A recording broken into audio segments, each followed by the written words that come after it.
Chapter 938. This was also the first time that the five-star army had taken the initiative to attack Ming. Although there had been large and small battles before, they had been forced into a corner. Unlike this time, they came openly and acted as if they were going to attack the city if they didn't hand over the captives. The general of the Gai Province Guard was called Lu Song. He was only a Qianhu. The entire city only had 1,000 soldiers and 20,000 civilians. No matter what kind of personality he had, when faced with such a strong army, there was nothing he could do. In the face of this situation, the only thing he could do was to continuously send people to ask for help. He sent people to ask for help from the nearby Jian Province Guard and other guards. He also sent people to ask for help from Ming's capital. At the same time, he didn't forget to send people to negotiate with the five-star army's cavalry, asking them to give them a few more days. They would think of a way to convince King Li Yong and the others to surrender. Fortunately, Tian, who had received strict orders from Yang Qindong, unless the Ming army took the initiative to attack, it was better to settle the matter peacefully. Now wasn't the time to fall out with Ming. It was because of this order that Tian who made an exception and didn't immediately make a move. Instead, he gave Lu Song 5 days. If the other side didn't respond by the time was up, then they could only break into the city. When the news reached Gai Province City, Li Yong's face was naturally filled with fear. He immediately brought 2 important officials to find General Lu Song and asked him to send people to escort him to Ming's capital. He also said that he was a guest of the Emperor of Ming. With regards to this request, Lu Song naturally rejected it without even thinking about it. Not to mention that anyone who left the city would have to risk being surrounded and killed by the cavalry of the 1st Cavalry Division. The matter had already been reported. Without the emperor's order, he definitely wouldn't let anyone go. Seeing that this plan was not working, Zhang Linji, who was traveling with them, made another request. That was to defend Gaizhou City to the death. The other party was all cavalry. They were good at chasing people and were good at charging. But when it came to sieging a city, they were not good at it. Faced with this suggestion, General Lu Song still shook his head. Once the battle starts, the city will definitely fall.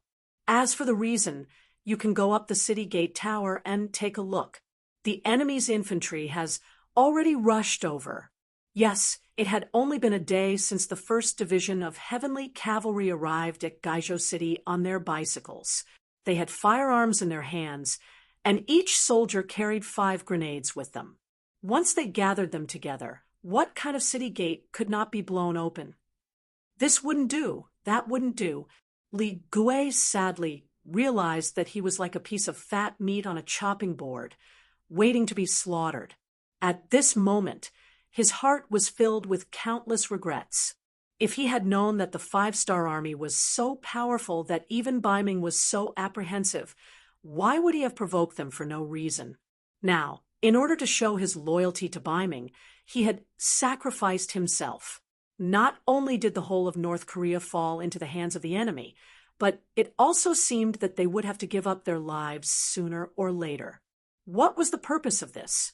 At this moment, it was obviously unrealistic to go out of the city and surrender. After all, they had sunk 4 of the five-star army's transport ships. Would they let it go so easily? Since he could not surrender, he could only place his hopes on the Northern Ming Emperor. He hoped that the Northern Ming Emperor would give him a hand on account of the fact that he had put in a lot of effort and was unlucky. While waiting on the 3rd day of the siege, the soldiers from Ming's guard post arrived one after another. On the 4th day, the number of Ming soldiers outside Gaizhou City had reached more than 10,000. In terms of numbers, they had already surpassed the five-star army. But even so, both sides were very restrained and did not have any intention of attacking. Whether it was the 1st Regiment or the 2nd Regiment of the 4th Regiment, Of course, they would not bother to attack. Since they said that they would give the enemy 5 days, they would not take the initiative to attack before the 5 days were up. The soldiers from Biming's guard post were completely different. Although it seemed that they had the advantage in numbers, they did not dare to underestimate the enemy in front of them. Although they had not fought, yet they had a feeling that if they did, they would be the ones to lose. Because of this, many of the Biming generals who came to reinforce Gaizhou City thought that it would be best if the emperor did not protect these defeated North Korean soldiers. They did not want to bring disaster to themselves because of a moment of righteousness.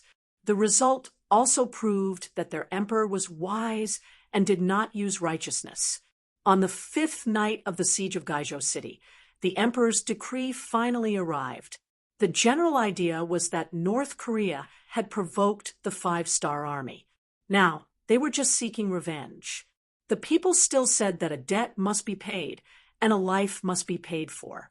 As the emperor, it was not good for him to interfere. In short, Daizong did not care about anything related to North Korea. Speaking of which, this result was not unexpected. The North Korean Navy had taken the initiative to ambush the 5-star Army's transport ship, which caused them to be angered. In a short period of time, they had taken the initiative to destroy a country. What kind of military strength did they display? At this moment, why would Biming stand out and make an enemy out of the 5-star army? No matter what, Yang Qindong was still the great Ming dynasty's loyal duke. On the surface, they were still one family. Moreover, the facts had already proven that the other party had no intention of attacking them. Since that was the case, why did they have to interfere and make things difficult for themselves? What Biming wanted to do now was not to go head-to-head with the 5-star army. Instead, they wanted to defeat Yeshen and Walla to prove their strength. Then, they would go down south to defeat the South Ming dynasty and unify the Great Ming dynasty. At that time, they would have a chance to repeat the Great Ming dynasty's glory. At that time, it would be time to consider getting rid of the 5-star army. At this moment, they could not complicate matters. This was not only Zhu Qiu's idea, it was also the idea of the court's civil and military officials. However, these officials also made a request. That was, they could not casually hand over the people, and North Korea could not be casually given away. After all, North Korea was a vassal state appointed by the Great Ming dynasty's Emperor Taizu. It was not right for them to be taken advantage of like this. Therefore, if the 5-star army insisted on occupying this place, could they consider giving them some war horses? This way, they would have some face, and Biming would also have an explanation to the people of the world. Naturally, there were already messengers regarding this request that had already passed through Gaizhou City and went straight to the capital of North Korea.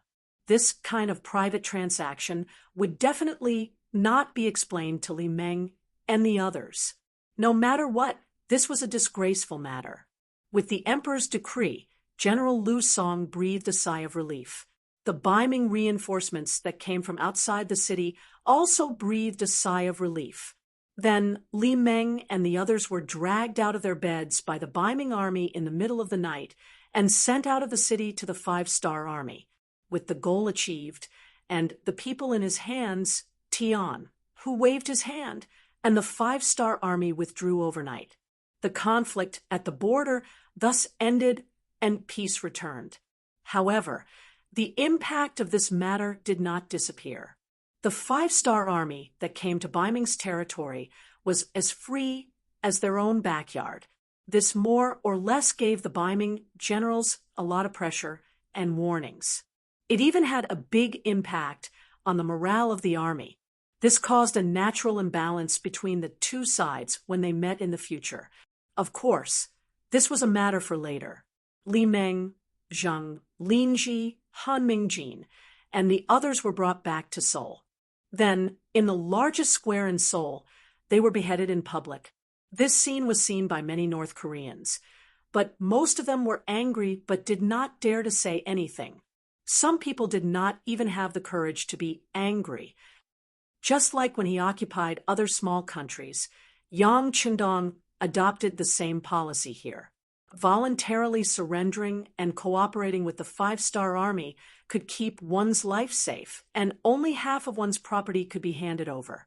If there were any resistance, they would be killed or sentenced to a few dozen years of labor. Because it was the North Korean Navy that provoked the five-star army first, these few rules were enforced very strictly. Often, if there were any resistance, they would not be judged according to their crimes. They would be beheaded as a warning to everyone. Because of this, in just a few days, thousands of heads fell to the ground in the capital of Seoul. Many officials' families were also exterminated. Not a single person was left alive. Under the oppressive policy of the five-star army, the other officials and influential people were in a state of panic. They did not know if the next misfortune would fall on their heads. Yang Qindong had thought about this oppressive policy many times before making the decision. He was not a bloodthirsty person. What he did was to fulfill the great dream in his heart. Every time he saw the faint 5 stars on his arm, he became more determined in his dream. Although he did not want to kill, he had no choice but to do so. This time, the North Korean Navy provoked the five-star army. If they were not punished, wouldn't the other factions follow suit next time? Thus, this time, he had to be ruthless. It could be considered a serious warning to everyone. In addition, he had already made all sorts of preparations.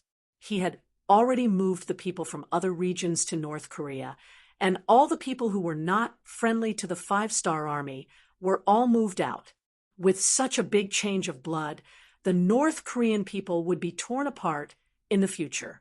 In the end, it would be difficult for them to achieve anything. Even if things were a little extreme, there was no need to worry too much. Thus, under this oppressive attitude, many people would die in North Korea every day.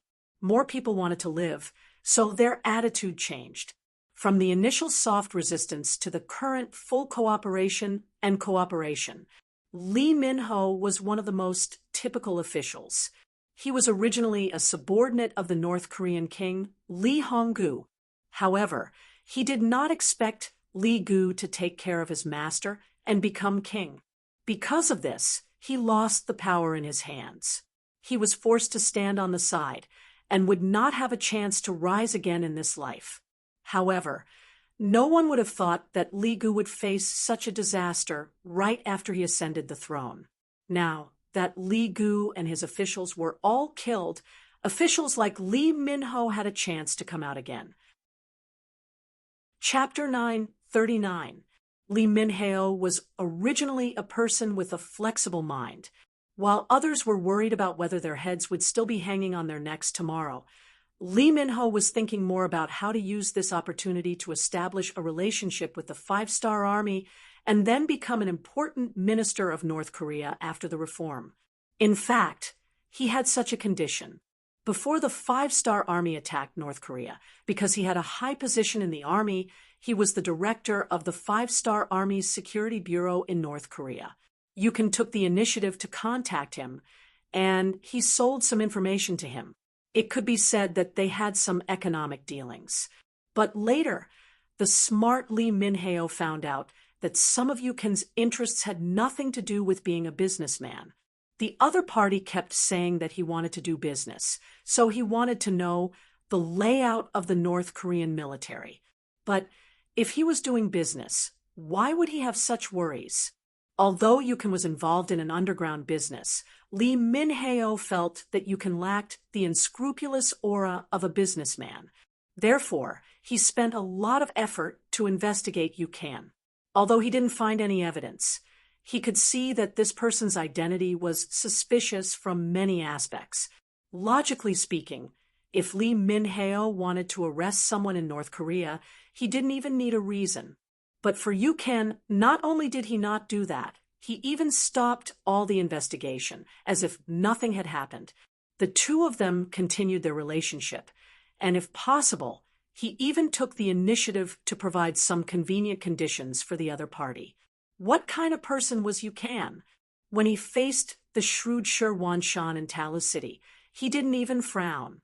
He was very cautious, and there were many well-trained intelligence elites under him. Li Minhao sent people to investigate him, and soon found out, and then he was ready to kill him to silence him. But then he found that this person was very tactful.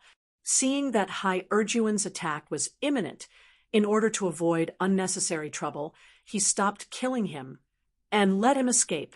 After conquering the entire North Korea, the situation was in chaos. At this moment, you can thought of Li Minhao again. This time, he publicly looked for Li Minhao and revealed his identity. He hoped that Li Minhao could cooperate with his work to clear the assets of the officials and aristocratic families in Seoul. Although the Intelligence Bureau also had some information, without the help of a local snake, a lot of work would inevitably take some detours. Yu Can turned out to be a member of the 5-Star Army and an important member. This made Li Minhao, who had a headache over the current situation and didn't even know what to do next, overjoyed. He immediately took the initiative to accept this task. Under his leadership, many hidden rich families in Seoul were uncovered and helped the mercenaries collect 2 million taels of silver. It could be said that he had made a lot of contributions. It must be said that Li Minhao was really good at doing things.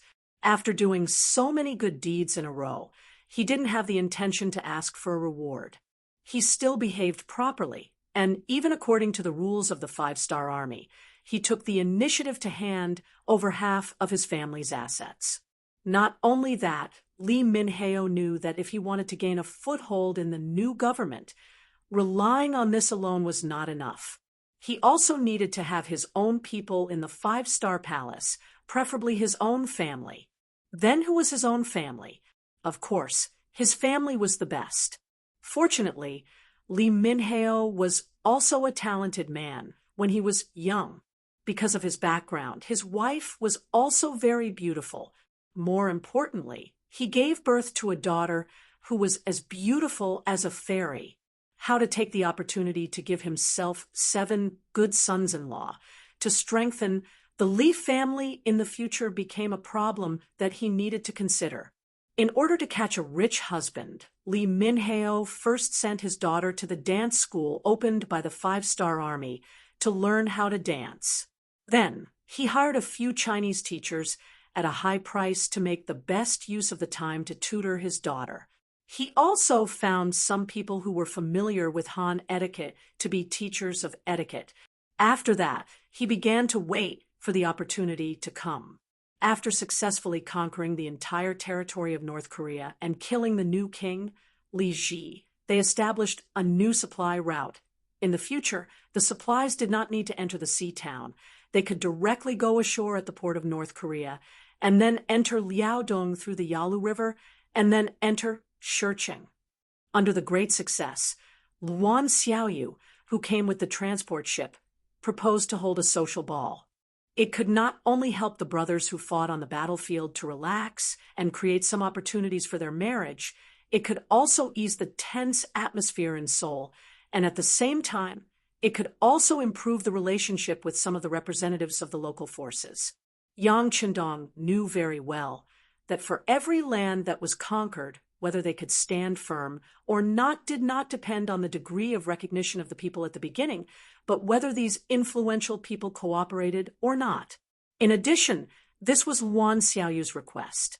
After thinking about it, he agreed and completely handed over the preparation work of the banquet. Luan Xiaoyu, who received the agreement, was of course very happy. She immediately opened a temporary dance school to teach some of the North Korean officials women dance. Then, she took out the equipment that had been prepared long ago and prepared to organize a decent ball.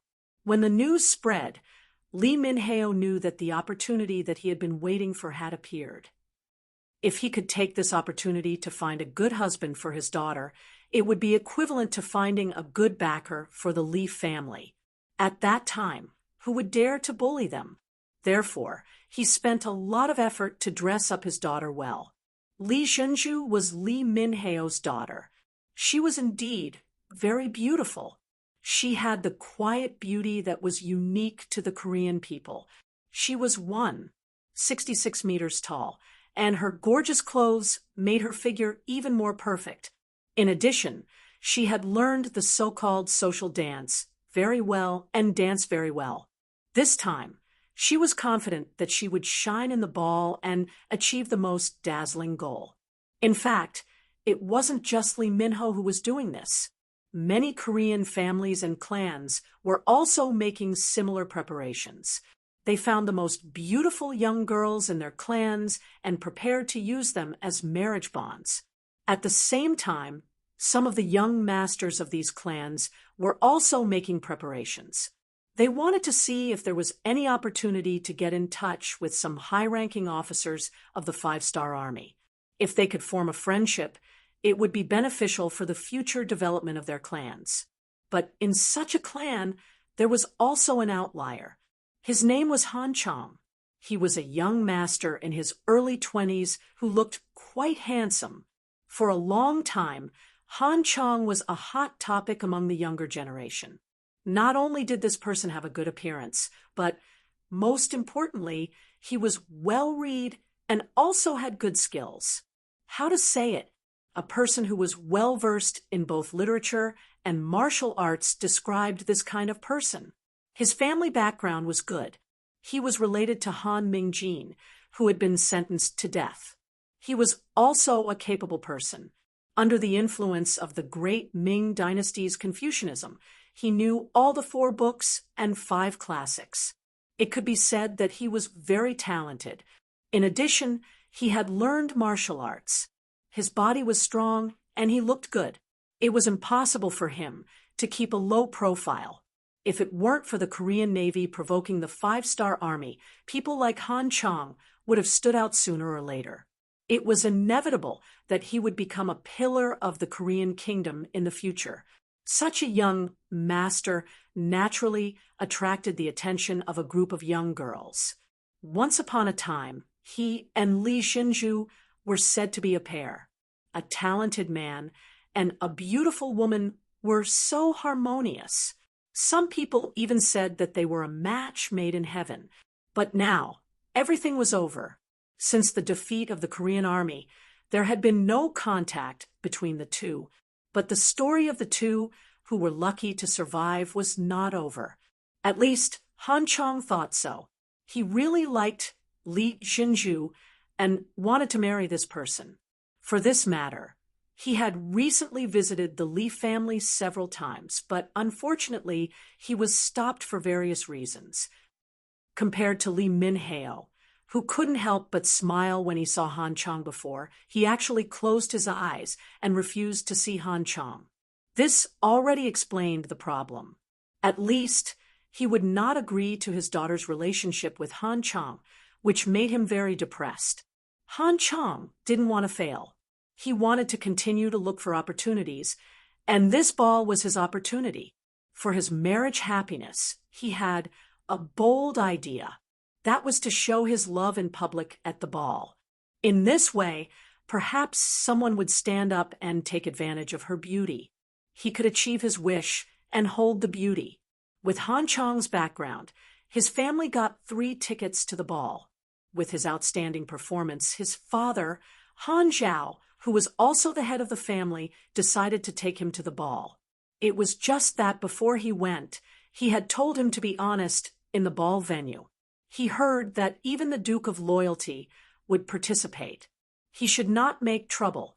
Otherwise, if he provoked the anger of others, not only would he hurt himself, but he was afraid that even the entire Han family would not get any benefits. Han Chong naturally agreed to his father's words. But God knew that his heart had already flown to the ball, to Li Zhenju, whom he hadn't seen for a long time. The location of the ball was decided by Wan Xiaoyu. She chose the largest Tianyang Hall in the North Korean palace, except for the main hall. She first ordered people to move away some of the useless things, creating a large central area. Then, she ordered people to prepare wine and other things. She wanted to make the environment of this banquet into a buffet. Back in Crimson City, Yang Qindong had done it once in the palace. That time, he had invited some important members of the city. After Luan Xiaoyu participated, she felt that it was quite good. In the banquet, people could find people they were interested in to chat with. They could improve their friendship through chatting. At the same time, it showed the luxurious and colorful side of life. It could be said that young people were very yearning for it. Holding the banquet here could let the North Koreans see their strength. It could also play a big role in the unification of 10,000 hearts. Chapter 940. Luan Xiaoyu was the future sixth madam, and she was the type that was set in stone. At the same time, she was the boss of the entire publicity department, and she was also the top sister of the 5-person investigation team in Crimson City. If she decided to do something, who would dare to stop her? Everything was carried out according to her instructions. Yang Qindong already had some understanding of this matter, but he did not say anything about it. Since Xiaoyu liked it, he would let her do as she pleased. If this ball could let the North Koreans see the power and prosperity of the Yang family and make them yearn for it, it would be a great thing.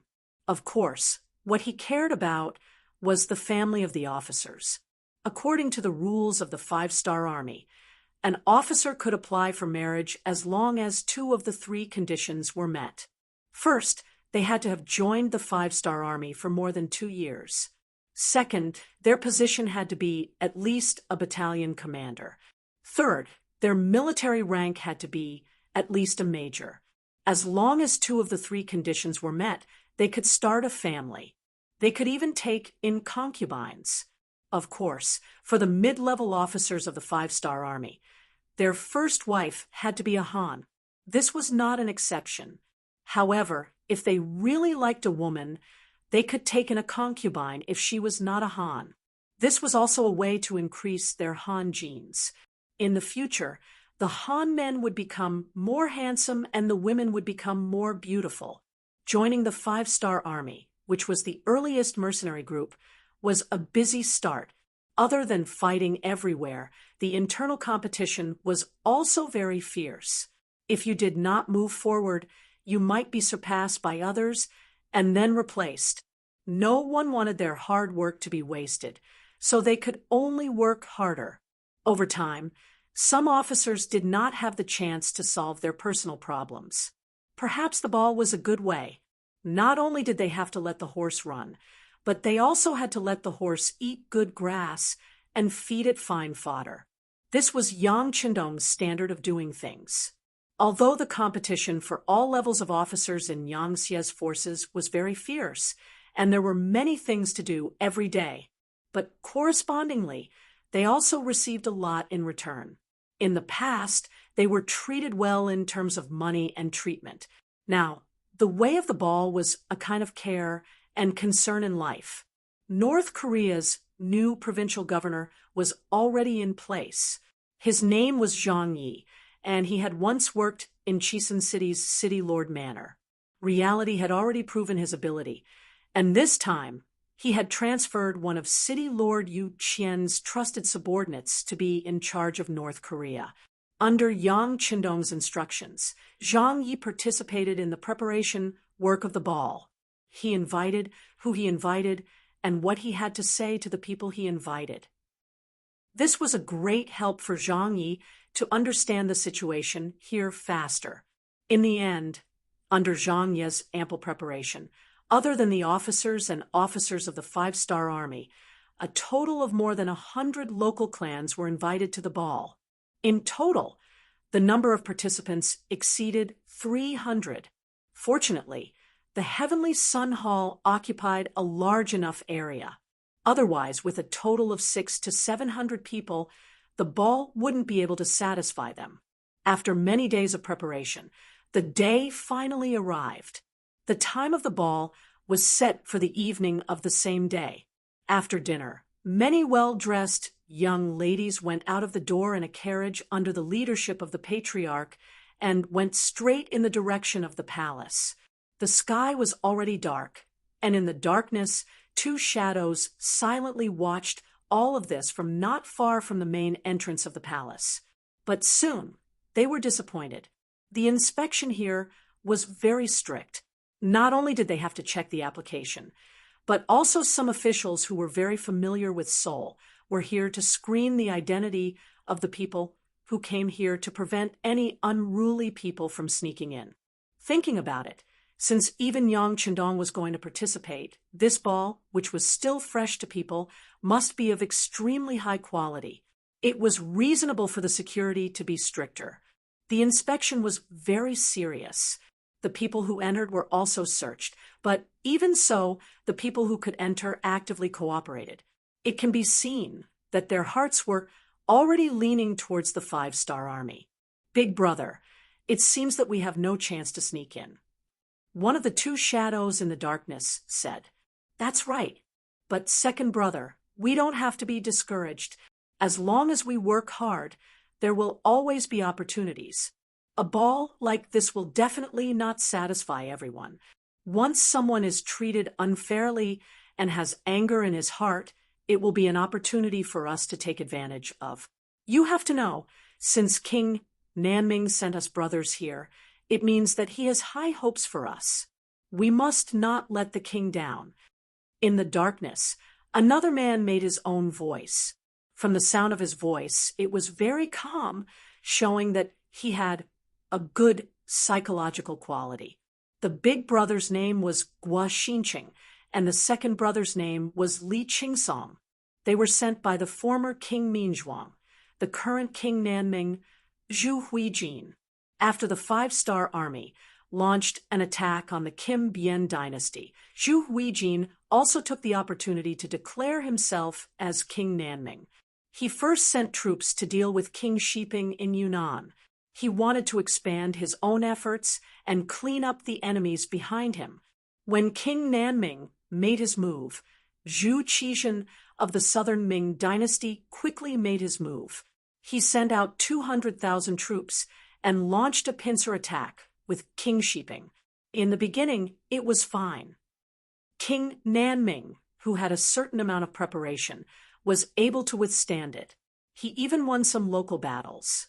However, as time went by, King Nanming's various disadvantages became obvious. For example, the time he spent building his forces was still too short. His foundation was not enough, his financial resources were not enough, and his reserve army was not enough. In addition, he was originally a rebel and did not have the support of the people. After dozens of battles, he began to feel the strain. If the war continued like this, without the influence of external forces, he was afraid that the person who would lose in the end would be him. In order to protect himself and to change the situation, King Nanming began to think. In the end, he set his sights on Yang Chendong. There were already a few groups of Han people coming out of Qiqian City. They could not be a monolithic block. From their mouths, some of the things about Qiqian City had been learned by too many people. They also knew that the real leader of the 5-star army was Yang Chendong, who was known as the 6th young master of the Yang family. This was something that no one expected. After all, it had always been a mystery how this person had developed. However, this was the truth. There was no room for other people to doubt it. As the 5-star army went to war again and again, their forces and territory continued to expand. He had become a person that everyone had to pay attention to. If the 5-star army's strength was not too strong, they would have become the target of public criticism. King Nanming was also afraid of the 5-star army's strength and did not dare to have any ideas about this army. However, that did not mean that he did not dare to have any ideas about Yang Chendong. In his opinion, if an accident happened to this person, the entire world would fall into chaos again. In that case, he would be able to take advantage of the situation. In order to achieve this goal, Gua Xinqing and Li Qingsong, two powerful people, were sent to North Korea. Their mission was to find an opportunity to assassinate Yang Qindong. It would be best if they could kill him. If they could not, they would stir up chaos and anger the loyal duke. Then, they would put the seed of hatred on Nanming. The reason why King Nanming was so confident was because Guoxincheng and Li Qingsong had another public identity. They were small leaders of the Nanming Imperial Guards. He had spent a lot of effort and a lot of money to buy them over. In other words, even if their identities were exposed, Yang Qindong would only hate Zhu Qizhen. It would have nothing to do with them. If they could really provoke the 5-star army, the pressure on them would be greatly reduced. It would be a great opportunity for them to expand their territory and influence. Guoxincheng and Li Qingsong thus came to North Korea through a secret channel. However, they were disappointed that they could not get close to their target. Since the assassination attempt at the Yongding sect in Baiming's capital, Yang Qindong's security had been strengthened. Usually when he went out, he was surrounded by people. There were even several carriages when he went out, making it difficult for people to distinguish which carriage he was in. When they couldn't find an opportunity, they accidentally heard about the ball. The two brothers wanted to come out and try their luck. Unfortunately, when they saw the inspection at the entrance of the palace, they knew that there was no chance for them to sneak into the palace. They could only wait. In the palace, more and more guests arrived. After going through many strict inspections, they entered the palace and came to the Tianyang Hall. This place was already brightly lit. As soon as they entered the hall, the melodious sound entered their ears. It was a very lively light music. The sound system was also good. There were also various kinds of lights in the hall. Naturally, they were all from a large warehouse. In Qian City, Yang Qindong took out a few sets, and one of them was brought to North Korea by Wan Xiaoyu. The generator was running at high speed to ensure the smooth flow of electricity.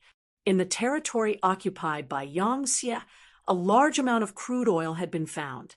After purification, gasoline, diesel, and other things were no longer scarce. There was no problem in supplying electricity for a while. When those lights were lit up, it was as bright as day. It really gave the North Korean officials, who saw all this for the first time, a strong visual impact. These North Korean officials, who were usually high and mighty, had to lower their heads when looking at people. At this moment, were like Granny Lu entering the Grandview Garden. They looked left and right with a face full of curiosity, surprise, shock, and envy. The young people who came with their parents were shocked by everything in front of them to the extent that they couldn't breathe and didn't know what to say. How could their spicy pickles compare to the dazzling array of delicacies on the menu? How could their kerosene lamps and high-grade candlesticks compare to the bright lights? Chapter 941.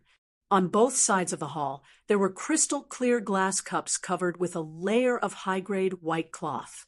They were probably expensive, right? There were also drinks of various colors in the cups, which were beyond their knowledge. Even some self-proclaimed scholars didn't know what to call them at this moment. There was also the rhythmic light music. Although it was their first time hearing it, everyone had the same appreciation for beauty. What made people hesitate was that they only heard the music, but didn't see the appearance of the band. What the hell was this? It seemed that everyone who entered would first have a face of doubt, then shock, and finally numbness. There were even many people who had a very cautious expression on their faces. No wonder the 5-star army was so powerful and could occupy the entire North Korea in such a short period of time. They had too many unknown things in their hands. With these, no country could compete with them. Even the great Ming dynasty, which had always been high and mighty in their eyes, was far inferior to them. In the Heavenly Sun Hall, there were waitresses in white novelty shirts walking back and forth. They all had good figures and good appearances. They were the service staff of this ball, and several of them were agents of the CIA. Sometimes their eyes would casually sweep across the hall, but in fact, they were screening all kinds of people. In a while, the sixth young master would arrive. This was the god in their hearts. The god's safety must not be the slightest mistake. Otherwise, their immediate superior, the fifth madam, would impose additional punishment on them. It would be a punishment for them to regret being born into this world. After most of the people attending the ball had arrived, a group of soldiers wearing military uniforms walked in. They were all tall and had boundless killing intent on their bodies, causing many of the young masters and young ladies to show fear on their faces. After these soldiers appeared, they once again carefully checked the big and small corners of the entire heavenly sun hall. After confirming that there was no danger, they hid in the darkness. When everyone saw this scene, they knew that the great Ming dynasty's Duke of Loyalty was about to appear. Sure enough, less than 10 minutes later, Yang Chendong appeared.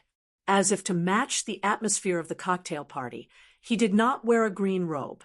Instead, he changed into a pure white Chinese tunic suit, which set off his valiant figure, made him look handsome and tall. Following Yang Chendong was Wan Xiaoyu, who was wearing a red evening dress. This red dress, which was tailor-made for her, made her look even more beautiful. Wan Xiaoyu's skin with light makeup also looked much fairer in the red dress. Coupled with the design of the dress, it made her figure look even more graceful. As soon as she appeared, she attracted the attention of many men. In contrast, those North Korean girls who seemed to be carefully dressed were dwarfed. This couldn't be helped. They didn't have the best advisor, like Yang Chendong.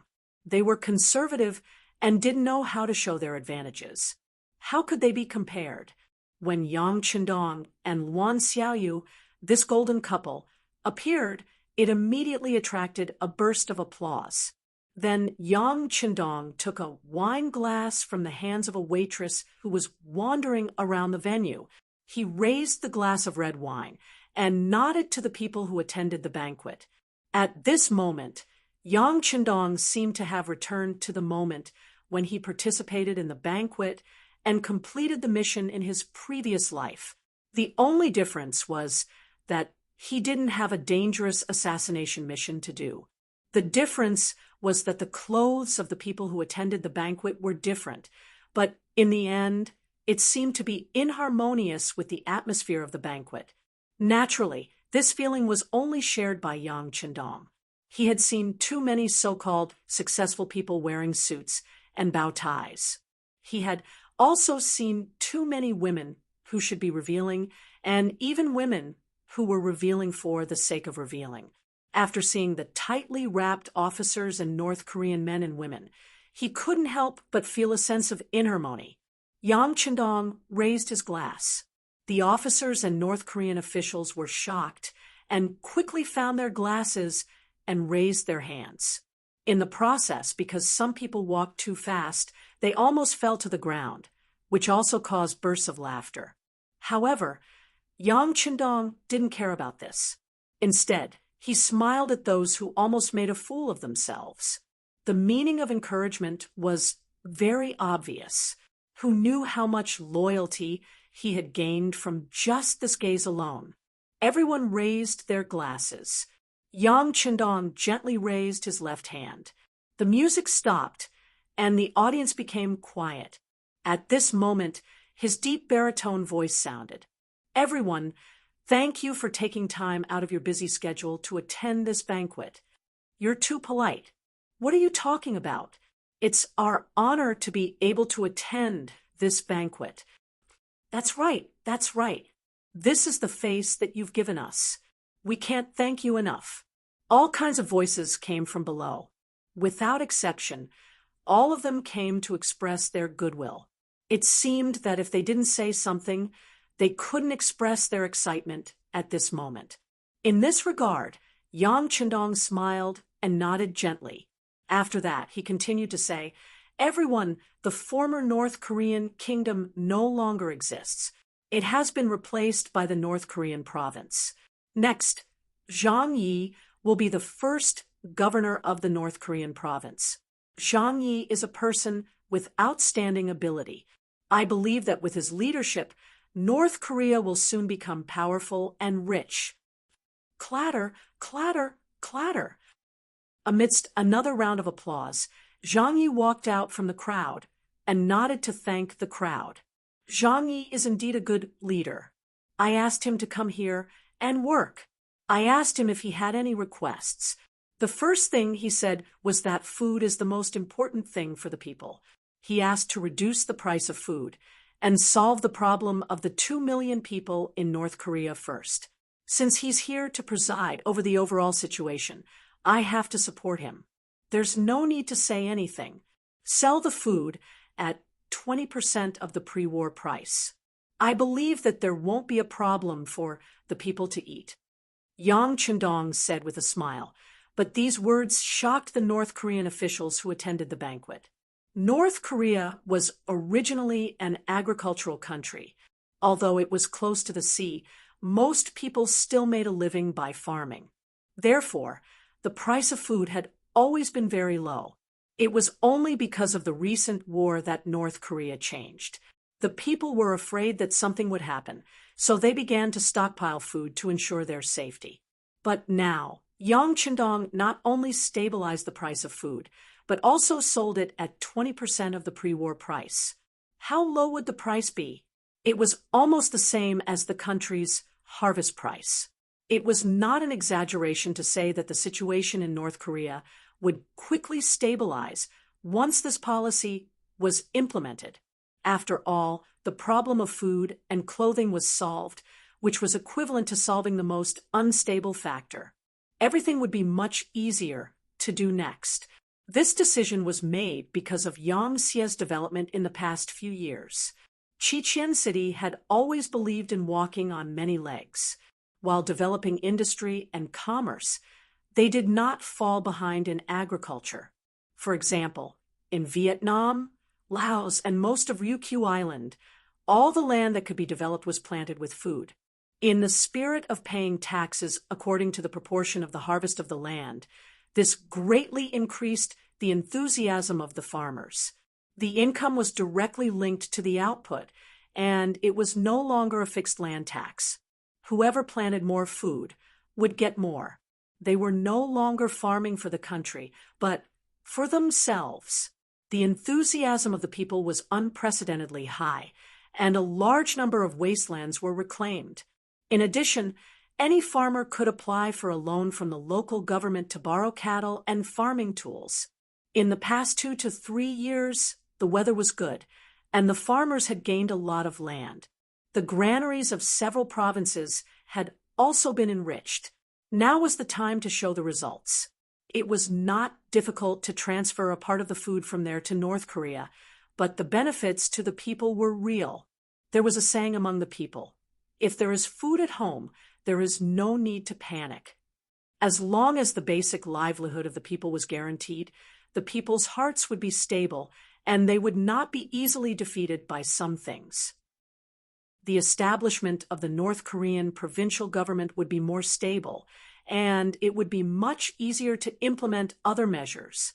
Once Yang Bao succeeded in gaining a foothold and enjoyed enough influence among the people, the law would be more deeply rooted in the people's hearts.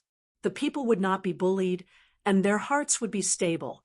It would not be long before North Korea could exert its power and emit its unique spring. The reforms in Ryukyu Island, Laos, and Vietnam had proved everything. As long as they followed their pace, it was only a matter of time before they became strong. This was the bright path that Yang Chendong pointed out for the development of the place, a path of success that had been verified by later generations with facts. After the public announcement of the food problem today, the situation in North Korea would soon be stable again. This was already a visible fact. Yang Chendong had a confident smile at the corner of his mouth. Under his influence, the mood of the people attending the ball became more cheerful. Well, with the development of the previous dynasty's Xian province, Governor Zhang Yi will lead the provincial government to work hard with all of you. Then, let's toast to a better tomorrow." Yang Chendong raised his glass, and all the people in uniform at the ball raised their goblets high. They had to give face to the sixth young master. Next were the local representatives of North Korea. One by one, they raised their glasses with joy. Yang Chendong drank all the red wine in one gulp, then said with a smile, "Well, it's time to dance. Let's dance." After saying that, he first made a gesture of invitation to his dance partner, Wan Xiaoyu, in a very gentlemanly manner. Wan Xiaoyu's cheeks were slightly red, and there was an intoxicating smile in her eyes. She gently put her palm on Yang Chendong's hand, and then the music started. The two of them danced gracefully, like two butterflies walking into the field. When the ball began, a group of officers also walked into the field. They had received a short period of special information before, so they knew a little about ballroom dancing. Now was the time for them to perform and see the results. Chapter 942. Of course, there were those who didn't. Among the officers, there were those who liked dancing, and there were also those who didn't. But no matter what, this was the sixth madam's idea, and the sixth young master agreed to it. Just based on this point alone, no one would refuse to give face. Regardless of whether they liked it or not, they could only brace themselves and support it. For example, one of the high-ranking officers, Tian, who was someone who didn't really like dancing. As the commander of the 1st Cavalry Division, Tian, who had been in the limelight recently, he and his division's combat strength was admired by even the most arrogant Lung Feng. He was one of the few officers in the mixed army who could be treated with respect. However, not many people thought about how much effort the 1st Cavalry Division had put in to achieve their current results. When others were resting, they didn't rest. When others were resting, they didn't choose to rest. When others were resting after a big battle, they still continued to train like a raging fire. It was as if they were born to fight. It was because of his hard work and dedication that they were able to achieve results that only firearms could achieve with cold weapons. Recently, the situation in North Korea had become more and more stable. Many of the armies had entered a period of rest. Even Lung Feng's training only lasted for 4 hours in the morning, 4 hours in the afternoon, and 10 kilometers in the evening. However, only the 1st Cavalry Division continued to train on horseback. They practiced chopping and chopping on horseback. They used wooden swords in the practice, but even so, it was very easy for them to be lightly injured if they were chopped on a high-speed horse. Because of this, at least 10% of the cavalry was injured and didn't have the chance to return. This kind of training was a very self-consuming training method. The abnormal decrease in the number of soldiers had caused the 3 regimental commanders under him to complain incessantly. There were even people who reported this matter to Yang Chendong. If this was a peaceful era, this kind of training would indeed be a little too much. But now, the world was already in chaos. No matter how powerful the 5-star army was, they would still have to face all kinds of provocations at any time. The influence of a strong army would be very great. In the end, Yang Chendong didn't criticize Tian, who at all. Instead, he was very satisfied with Tian, whose way of handling things. Not only did he scold the officer who came to complain, he even stripped him of his military uniform and transferred him to the local area to work. Yang Chendong's support gave Tian, who a lot of confidence and courage. This was also the biggest reason why the 1st Cavalry Division was like a ferocious tiger on the battlefield without any opponents. After all, Tian, who used to be one of his students, he was a talent who excelled in both the pen and the sword. Yang Chendong believed that Tian, whose training should be targeted. As for injuries during training, it was originally unavoidable. It only proved that one's strength wasn't up to expectations. In order to make the best use of the sharp sword in his hand, Yang Qindong gave another order to allow Tian Hu to continue expanding the army. The soldiers could be selected from the entire army. In the end, there would be 5 regiments, with each regiment having 2,000 soldiers, a total of 10,000 soldiers. Yang Qindong even publicly stated that once the 1st Cavalry Division expanded from the current 6,000 soldiers to 10,000, he would personally confer the rank of Major General to Tian Hu. A division commander could actually obtain the rank of general. This was a special case in the entire 5-star army. Tian Hu would break another record. Because of this, Tian Hu was naturally very excited. As a warrior, he had dreamed of becoming a general when he first joined the army. Now that his dream was about to come true, all he had to do was work harder to repay everything he had received. Along with the arrival of a higher honor, there was also a corresponding pressure. The difficulty of expanding the 1st Cavalry Division was no less than the expansion of the Cold Front. Especially this time, there were actually more than 4,000 soldiers. It was almost the same size as when the 1st Cavalry Division was first established. As a division commander, Tian Hu's workload was naturally very heavy. At this time, the 6th Madam informed him to attend the ball. It was obvious that Tian Hu was very unwilling, but he had to come. Tian Hu used to be one of Yang Qindong's students. He came into contact with new things like ballroom dancing early. When he first started learning, he was also one of the people who danced well. If he had nothing to do, he wouldn't reject this kind of ball. In fact, he would even welcome it. But this time, after Yang Qindong finished speaking, he drank a glass of red wine and sat in a corner with his head lowered to think. The 6th young master had high hopes for him and the 1st Cavalry Division. How could he not disappoint the 6th young master? He had to do things well, quickly complete the expansion of the 1st Cavalry Division, and maintain the original combat strength. He had to seriously consider these things. However, even with his head lowered, the 2 stripes and 4 stars on his uniform were still as dazzling as ever. It was as if he was the sun that was shining brightly. It was impossible to ignore it even if he wanted to. At this moment, there were more than 10 pairs of eyes staring in this direction. Among them, there was even a young girl who was walking towards this corner. These 10 pairs of eyes belonged to the daughters of the big families in North Korea. They knew very well what their mission was tonight. The fate of the entire family was tied to them.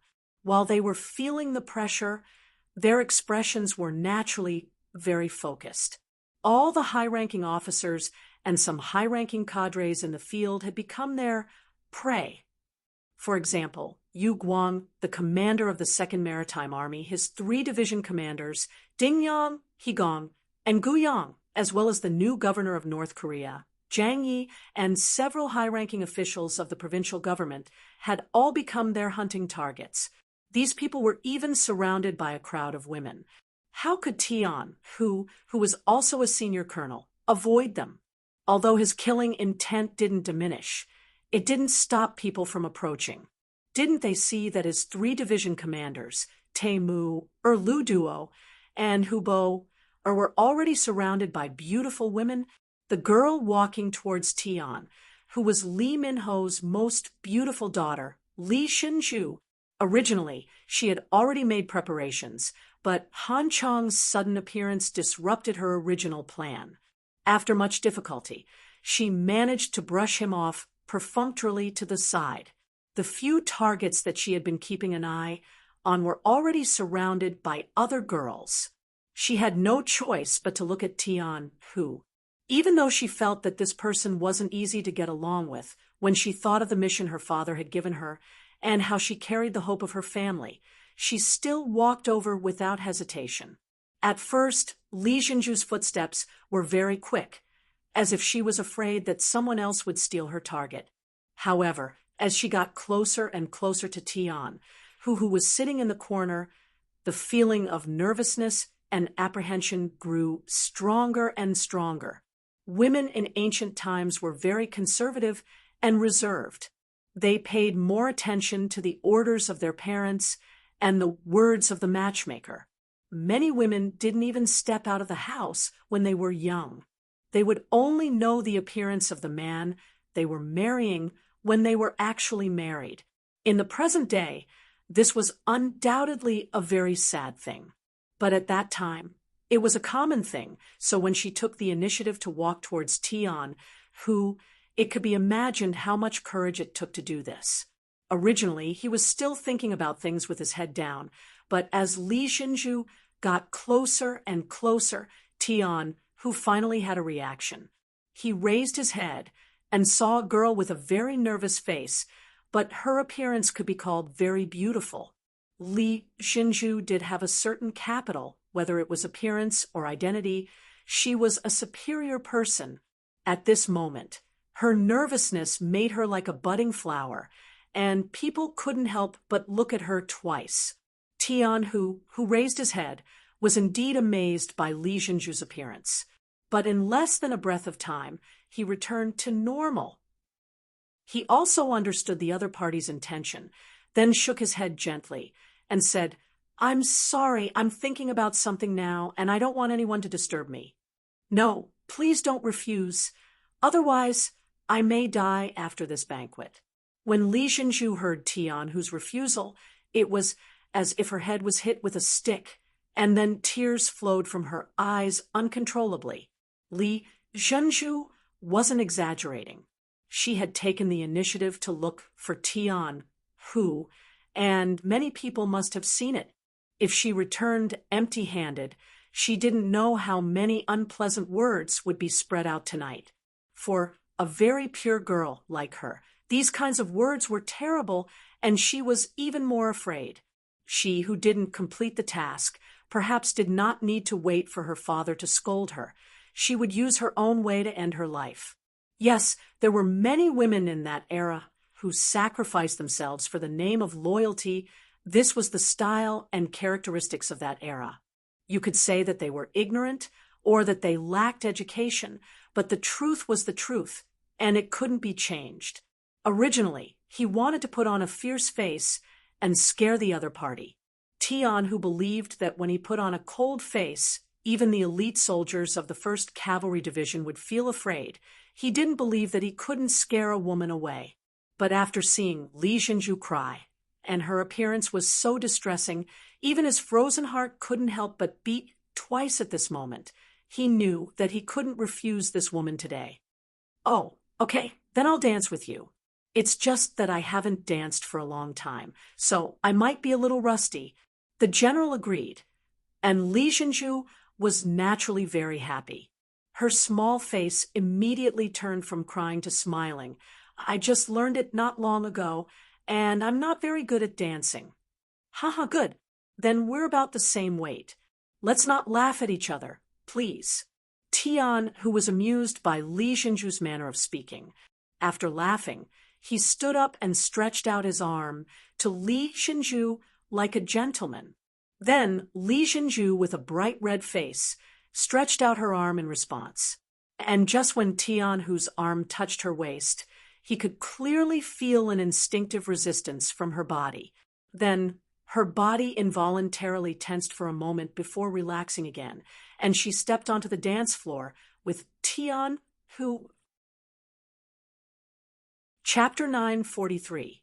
Some things could be faked, but some things could not be faked. Tianhu could clearly feel the nervousness in Li Xinju's heart. Only a young girl who was ignorant of worldly affairs would have such an expression. In order to dispel the other party's nervousness, he revealed a smile on his face and said, "Not bad. Your dance is not bad." Tianhu, who had just finished speaking, had an awkward expression on his face. It was not because of anything else, but because in the next second, Li Xinju's jade-like foot had already stepped on his foot. In fact, the other party's figure was slim and not fat at all.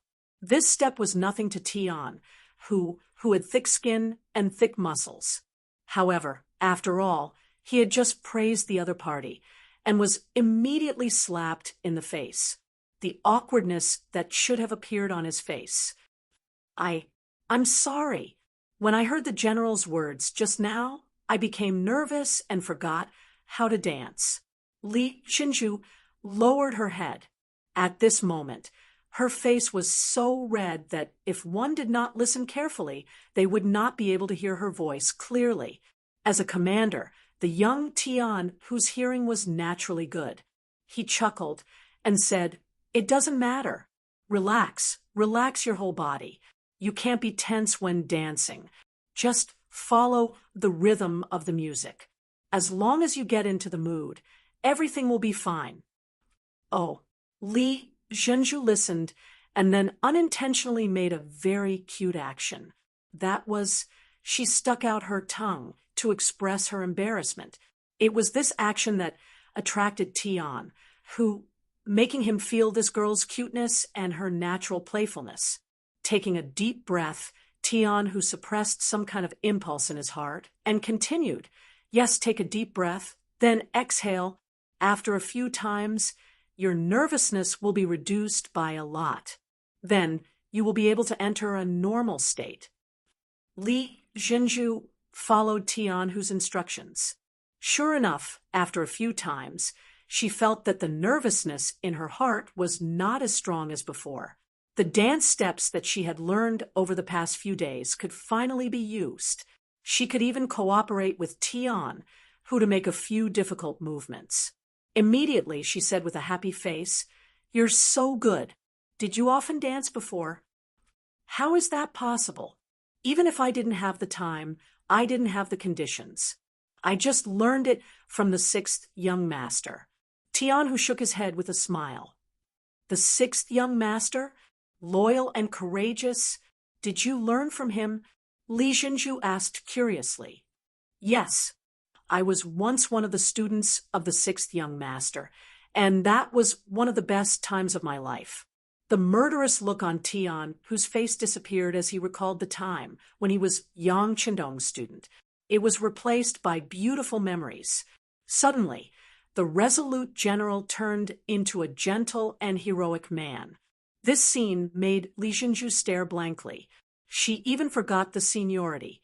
She raised her head and stared at Tian, whose face impolitely. To her, tonight was the day to find a backer for herself. Her father's request was very simple. The other party only needed to have enough power to protect the Li family. Of course, the higher the position, the better. But for Li Zhenju, if she could find a man she liked who was also capable, it would be the best of both worlds. She didn't know what love at first sight was. She only knew that it would be good if the other party didn't make her hate him. Otherwise, she really didn't dare to imagine what it would be like to spend the rest of her life with a man she didn't like and even hated from the bottom of her heart. Fortunately, she was lucky enough to meet Tian, who, not only was this person young, but he also had many pentagrams and bars on his shoulders. He also looked easy to get along with and wasn't the kind of person who was overbearing. This made Li Zhenju's heart filled with happiness. On the battlefield, Tian, who would not even bat an eyelid even if he was facing an army of thousands of men and horses, or an enemy that was several times his size. But now, facing Li Zhenju's gaze, he realized that he was unable to withstand it. He gently turned his head to look at other places. When he found that there weren't many people paying attention to him, he breathed a sigh of relief. Then he coughed lightly. "May I know Mrs. Name?" Oh, being asked, Li Zhenju seemed to wake up from a dream. She hurriedly lowered her head. When she thought of the scene where she stared at Tian, who with all her attention, she felt a burst of blush. Tian, who wanted to ask for the girl's name. But when he asked, the other party didn't have any intention of responding. He felt a burst of powerlessness and had no choice but to ask again, "My name is Tian Hu. May I know Mrs. Name?" "Ah, my name is Li Zhenju. You can call me Zhenju or Zhu, At this moment, Li Xinju just remembered that she hadn't answered his question. She felt her face burning up. She must have lost her composure for a while. Xinju? Not bad, a good name. Then I'll call you Zhu, from now on. And you, if you want, you can call me Big Brother Tian from now on. Tian, who looked at Li Xinju's self-blaming look, and found that she gave people a strong desire to protect her when she was cute. It made him want to hold her in his arms and take good care of her. The so-called bright and affectionate was referring to the current Tian, who, and Li Xinju. When the music ended, and there was a short break, the two of them reluctantly let go of each other. Then, as a man, Tian, who generously invited the other party to sit in the corner so that the two of them could continue to talk and deepen their understanding of each other. Of course, Li Xinju wouldn't miss such an opportunity. She nodded repeatedly. Then she thought of something and nodded reservedly. When Tian, who saw this scene, he couldn't help but chuckle. After the long song ended, the situation in the field gradually became clear. If both the man and woman felt good, they would invite each other to sit alone for a while. If they didn't feel good, they would naturally smile and politely part. Yang Qindong and Wan Xiaoyu also came to the main seat after the song. Then they saw that there were already a few young men and women sitting together in the field. Looking at the initial results, Wan Xiaoyu couldn't help but happily say, "Big brother, look at the results. A few men and women are about to freely fall in love." He. Yang Qindong shook his head and chuckled. Was this considered to be the beginning of love? At most, they would have a little favorable impression of each other.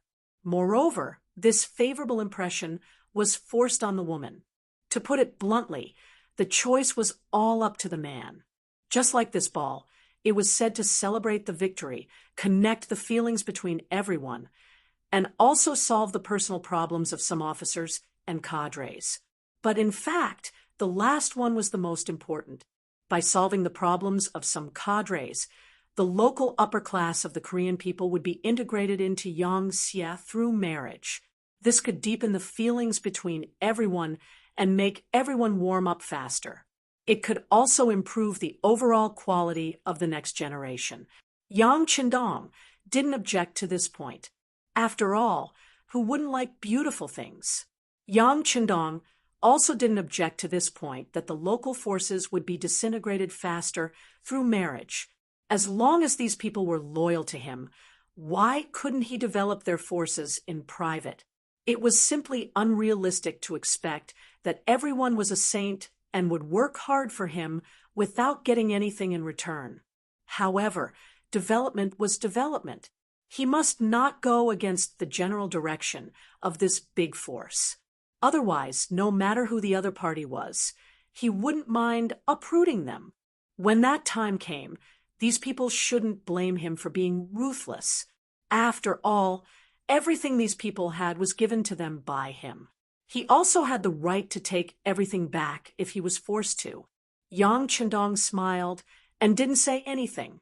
Wan Xiaoyu thought that this meant that he approved of her plan. She immediately asked, "Big brother, how did my mission go?" "Good, very good." Yang Qindong was not stingy with his praise.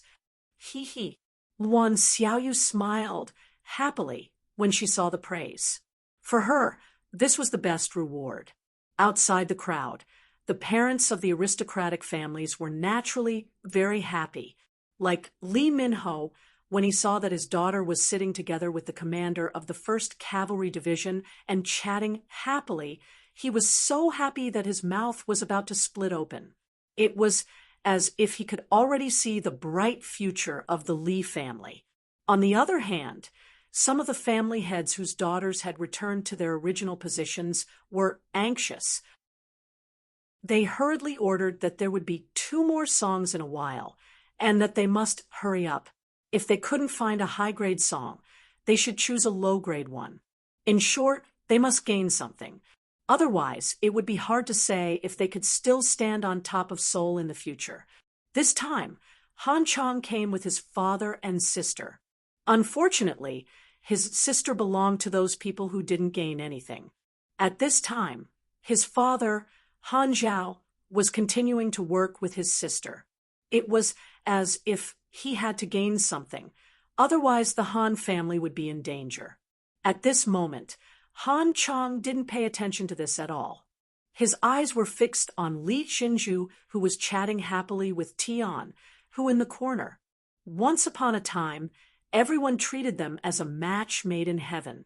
At that time, because the Han family had some relationship with Han Mingjin, they were at the peak of their power. Even Li Minho had to curry favor with his father. Not only did he not object to the matter between him and Li Xinju, but he also often talked about it, as if everyone was already a family. But now, everything had changed. Han Mingjin was killed, and the 5-star army entered the city. The Han family was no longer a noble family. Han Chang had also been reduced from a first-class son to a nobody, so much so that he had to worry about his own life. At this time, the Li family had also changed. No one mentioned the marriage anymore. Now, he had to watch the girl he liked, who he had always thought was destined to be his wife, force a smile in front of another man. Chapter 944. Han Chang, who had been misled, did not see the sincere smile on Li Xinju's face. Instead, he thought that she must have been forced. And he, as a man destined to marry Li Xinju, had to do something now. Otherwise, this shame would accompany him for the rest of his life. He lifted his foot and walked towards the corner. Step by step, he was very determined. His fists were clenched, and all the muscles in his body were taut at this moment. He wanted to teach that officer a lesson. He wanted to show his manly side. Tian, who was sitting there chatting with Li Xinju, had a smile on his face. The more he got to know her, the more he found her pure and lovely side. She seemed to be without any schemes. They talked about some embarrassing things that happened to her when she was a child. At one point, even Tian, who could not help laughing and sighing after hearing about it. Just as they were chatting happily, a sudden gust of wind came from the back of Tian, whose head, smashing towards it. If this hit, he would definitely have a slight concussion, and there might be some sequelae. Who was Tian Hu? He had killed countless enemies on the battlefield and was often used to long-range attacks. It was common for him to fight with fewer people. How could such a sneak attack escape his eyes and ears? When Han Chang approached him, he felt it. He did not move, just wanted to see what Han Chang was going to do. At the moment when he felt the long fist coming, he just tilted his head slightly and easily dodged it. Then he raised his right hand and accurately grabbed the wrist. With a fierce force, he pulled Han Chang, who was sneaking behind him, over. Under the powerful force, he directly turned Han Chang 180 degrees and threw him to the ground. Han Chang threw a punch and felt that there was nothing in front of him.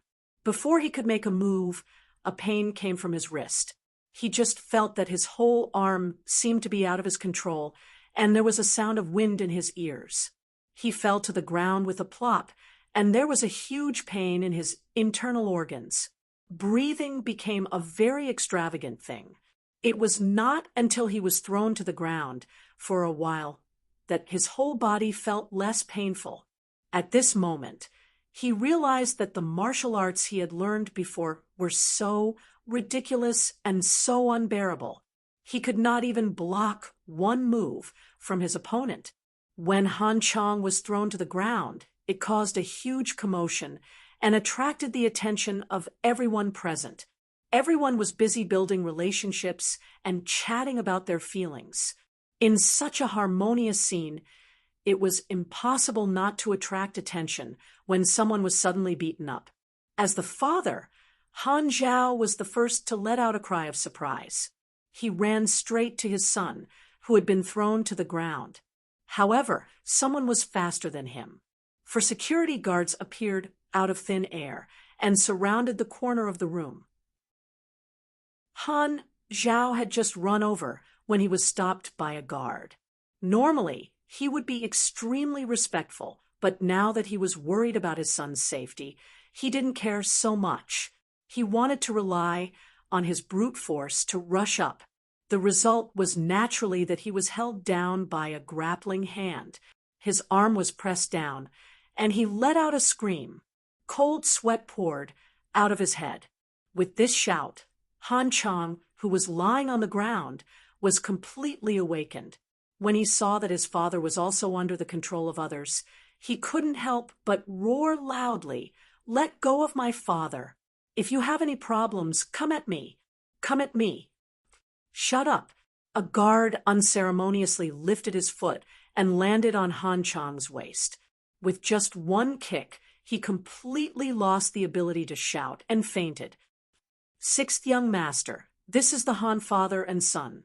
They have some fame and influence in Seoul. Sitting next to Yang Chendong, the new governor of North Korea, Zhang Yi introduced them. "What the hell is going on? Beta Persei, go and see."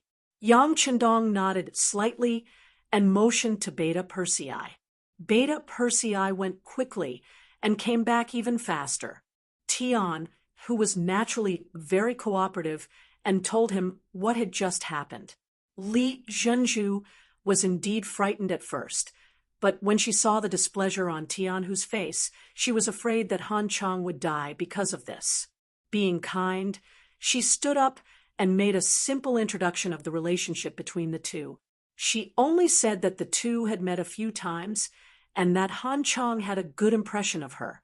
This time, he must have been angry and did not do it on purpose. "Brother Beta Persei, give me some face. Han Chang didn't hurt me. It's better to let him go." Tian, who didn't want Li Zhenju to be disappointed in him. He didn't put people like Han Chang in his eyes, so he pleaded for him. Li Zhenju looked at him gratefully when she heard his words. Beta Persei nodded immediately. He couldn't decide whether to give face to Tian, who or not. This was something that even the young master was concerned about, but he would definitely report Tian, whose attitude to the young master. Yang Er left and returned to Yang Chendong's side. He told Yang Chendong what he had learned, especially the part where Tian, who had pleaded for leniency. "Oh, he's so cold-blooded on the battlefield, but he's also affectionate and righteous in life. Not bad." Yang Chendong smiled after listening. A general killed the enemy on the battlefield. This was something that couldn't be helped, but in life, a general should also show his benevolence and righteousness. Tian, whose approach was very qualified. After some teasing, Yang Chendong decided to give face to Tian, who, "If that's the case, send the Han father and son out." The unconscious Han Chang was carried out, followed by his father, Han Zhao, and his sister, who came for a blind date. But even if such a thing happened, which officer would be willing to be on good terms with the Han family? With a sorrowful expression, Han Chang knew that this time, the Han family was going to decline. He no longer dared to hope for a future. He only hoped that his family would be safe and sound. He would be satisfied as long as they could keep their lives. If he wanted to be safe, an apology was naturally necessary. Han Zhao decided to wait for his son to wake up and persuade him well.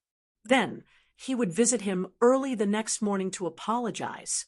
He thought that a dignified general should still have some magnanimity.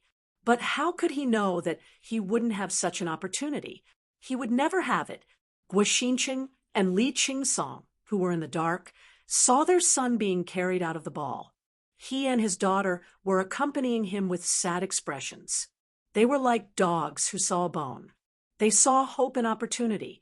More than 2 hours later, the ball was over.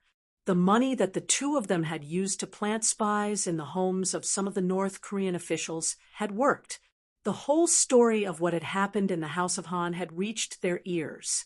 Then, a sinister plan to shift the blame was quickly put into action. Han Zhao almost didn't sleep all night. The next day, when the sun rose, he went to his son's room. For the future of the Han family, and for the safety of his family, he had to persuade his son to apologize to Tian, who he had also investigated last night. This Tian, who was actually the commander of the 1st Cavalry Division. He was one of the generals that even the Duke of Zhongdan valued very much. If he couldn't solve the problem with this person, the Han family would only be in trouble in the future. When Han Zhao pushed open the door of his son's room, an earth-shattering scream came out. Han Zhao sat on the ground with a plop, looking at his son, whose nose had been cut and whose face had been disfigured. He only felt dizzy at this moment. His eyes were filled with countless golden flowers. The scream quickly attracted the other Han family members. After seeing this scene, they cried one after another. After an unknown period of time, Han Zhao's voice sounded again. "Come, prepare a sedan. I'm going to file a complaint. I'm going to file a complaint." Without his son, it meant that there was no hope in life. At this moment, Han Zhao was no longer thinking about the future. He just wanted to seek justice for his son. No matter who the murderer was, he must be brought to justice. In the morning, the provincial government was very lively.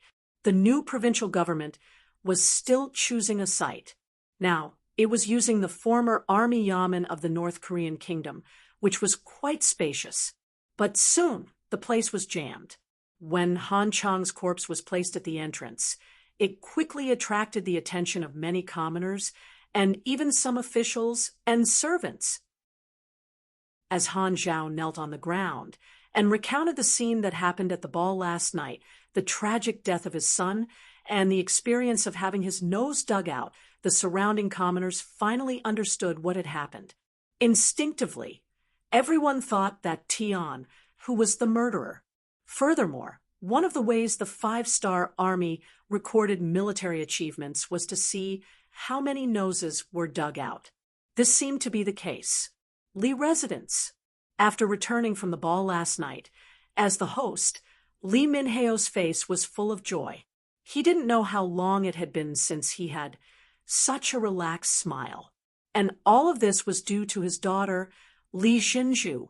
If she could really become Tian, whose concubine, who would dare to provoke the Li family for no reason in the future. In the morning, Li Xinju had just woken up and was dressing up when Li Minheo walked in. Some of the serving maids retreated. "Father, you can't be in such a hurry." Seeing Li Minheo walk in, Li Xinju lowered her head and said shyly. When she returned last night, Li Minheo asked when Tian, who would marry her, which made Li Xinju blush. She had only met Tian Hu once, and both of them had a good chat. It was a bit too early to talk about marriage. This morning, her father came again. Li Xinju instinctively thought that it was still the same matter, so she lowered her head and blushed. But unexpectedly, the next news shocked her. After about 2 breaths, she woke up and looked at Li Minheo and said, "Han Chang is dead. How is that possible?" "Father, don't tell me you think it was Brother Tian who did it?" "Father didn't say that." Li Minheo shook his head. Although he denied it, it could be seen from his expression that he somewhat believed it. Chapter 945. Not only Li Minheo, but many people would think the same. Otherwise, how could things be so coincidental? Just as they were having a fight, the other side was killed. Even if it wasn't Li Minheo who did it, he should have instructed others to do so. In short, it must have something to do with him. Not to mention Li Xinju's face turned pale after hearing this. Li Minheo himself also felt a sense of sadness. In any case, he and Han Zhao were the ministers of the destroyed country.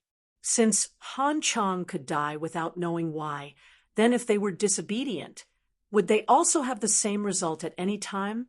In the North Korean palace, outside Yang Chendong's temporary residence, Beta Persei calmly told Yang Chendong the news he had just received. Young master, I have sent people to investigate what Division Commander Tian did after he went back last night, and whether anyone from the 1st Cavalry Division went out. Director Yukon of the Security Bureau has already gone to the Han family to investigate the situation. In addition, Governor Zhang Yi is waiting outside the palace. He wants to see the young master. Let Governor Zhang come over. Yang Chendong's expression didn't change, as if he had heard a very ordinary thing. This calmness made Beta Persei breathe a sigh of relief, and it also made Zhang Yi, who came in later, feel a lot less pressured. He was originally worried that the 6th young master would get angry. If this was the case, he, as the newly appointed governor, would lose a point first.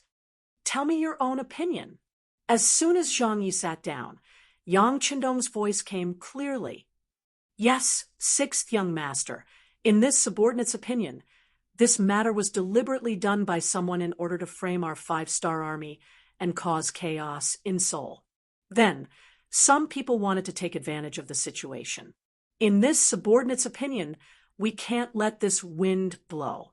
We should immediately increase our control over the entire city. Once we discover that someone dares to use this opportunity to cause trouble, we definitely can't be lenient. If there's one, we'll catch one. If there's two, we'll catch a pair. In short, we must stabilize and suppress everything. Zhang Yi said with certainty. It was precisely because he had a ruthless side in his heart that Yang Chendong transferred him to North Korea to control this unstable region. Not bad. Then let's do as you say. If you need to mobilize any troops, look for Beta Persei and ask him to cooperate with you. Yang Chendong was very satisfied with this answer. In chaotic times, heavy punishments were needed. In order to prevent the situation from becoming even more chaotic, he had to be more heavy-handed than usual. After receiving Yang Chendong's affirmation, Zhang Yi quickly left to make arrangements. Not long after, the director of the Security Bureau in North Korea, Yukon, rushed over. As soon as he saw him, he said with a serious expression, "The 6th young master is not doing very well." Tell me. Yes. This subordinate went to see the scene. The person who did it was clean and did not leave any useful clues. After comparing the saber used to dig his nose, it was the saber commonly used by our cavalry. When Yukon said this, his head lowered a lot. What? Do you suspect that Division Commander Tian really sent someone to do it? Yang Chendong raised his eyebrows and asked aloud. It's just a suspicion. We still need to investigate and collect evidence. But I don't know if this subordinate can call Division Commander Tian's subordinate to ask him. Without enough evidence, Yukon naturally did not dare to make a decision. But if he wanted to clear the suspicion, more investigation was necessary. Yang Chendong did not answer immediately. His intuition told him that this matter should have nothing to do with Tian, who, since Han Chang was already knocked out yesterday, wouldn't it be superfluous for him to kill someone with this person's identity? And if he did it at this time, it would inevitably make everyone suspect him. How could such a stupid decision be made by 100 victories general? But if he did not investigate, it would be inevitable that people would say that the officials were protecting each other. This would be a great hindrance in stabilizing the situation in North Korea. For the sake of the overall situation, sometimes some small grievances were inevitable. All right, go ahead and investigate. You can also investigate openly. As for Tian, who, you don't have to ask him. I'll ask him myself. Beta Persei, call Tian Hu over. An investigation into Han Chang's death began. According to Yang Chendong's idea, the Security Bureau personnel entered the 1st Cavalry Division's encampment and launched an investigation into the officers of the entire division, especially those who were not in the barracks last night. In the face of the Security Bureau's investigation, the officers and soldiers of the 1st Cavalry Division were not very cooperative. Many of them even showed fierce expressions. They had killed too many enemies on the battlefield, so when they revealed their murderous aura, some members of the Security Bureau were also horrified. In the end, the 2nd Guard Brigade's Captain Dao Xiao personally appeared to calm the situation. These people represented the 6th Young Master, and no one dared to behave atrociously in front of them. At the same time, Tian, who was also brought to the palace. The moment he saw Yang Qindong, he knelt on the ground and shouted, "Teacher, I was wronged. I know you were wronged. Get up quickly." Yang Qindong looked at Tian, and nodded. The grief and indignation on his face had already told him the answer. Usually, only people who were wronged would show such an expression. It seemed that this matter really had nothing to do with Tian Hu. Then who did it? The investigation was still ongoing, and it even caused a storm in the city. Everyone was in danger, even with the 2nd Guard Brigade. It was said that there were all kinds of dissatisfied voices in the 1st Cavalry Division. In the palace, Yang Qindong, the Duke of Loyalty, did not do anything. However, his 6th wife, Luan Xiaoyu, was constantly running around and meeting with many influential people in North Korea. She was constantly comforting them. In a restaurant on the street, Guo Xinqing and Li Qingsong looked at the pedestrians on the street who came and went in a hurry, as if they were afraid of something. The two of them could not help but show a satisfied expression.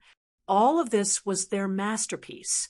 They killed Han Chang, and the purpose was to frame Tian Hu. This was also something that could not be helped. They were tasked with assassinating Yang Qindong, but he was usually too well protected, and they could not find a chance at all. Thus, they came up with this plan, hoping to find a chance in the chaos. Unfortunately, even if such a big thing happened, from the news from the informants, Yang Qindong did not come out of the palace. The investigation and pacification were done by others.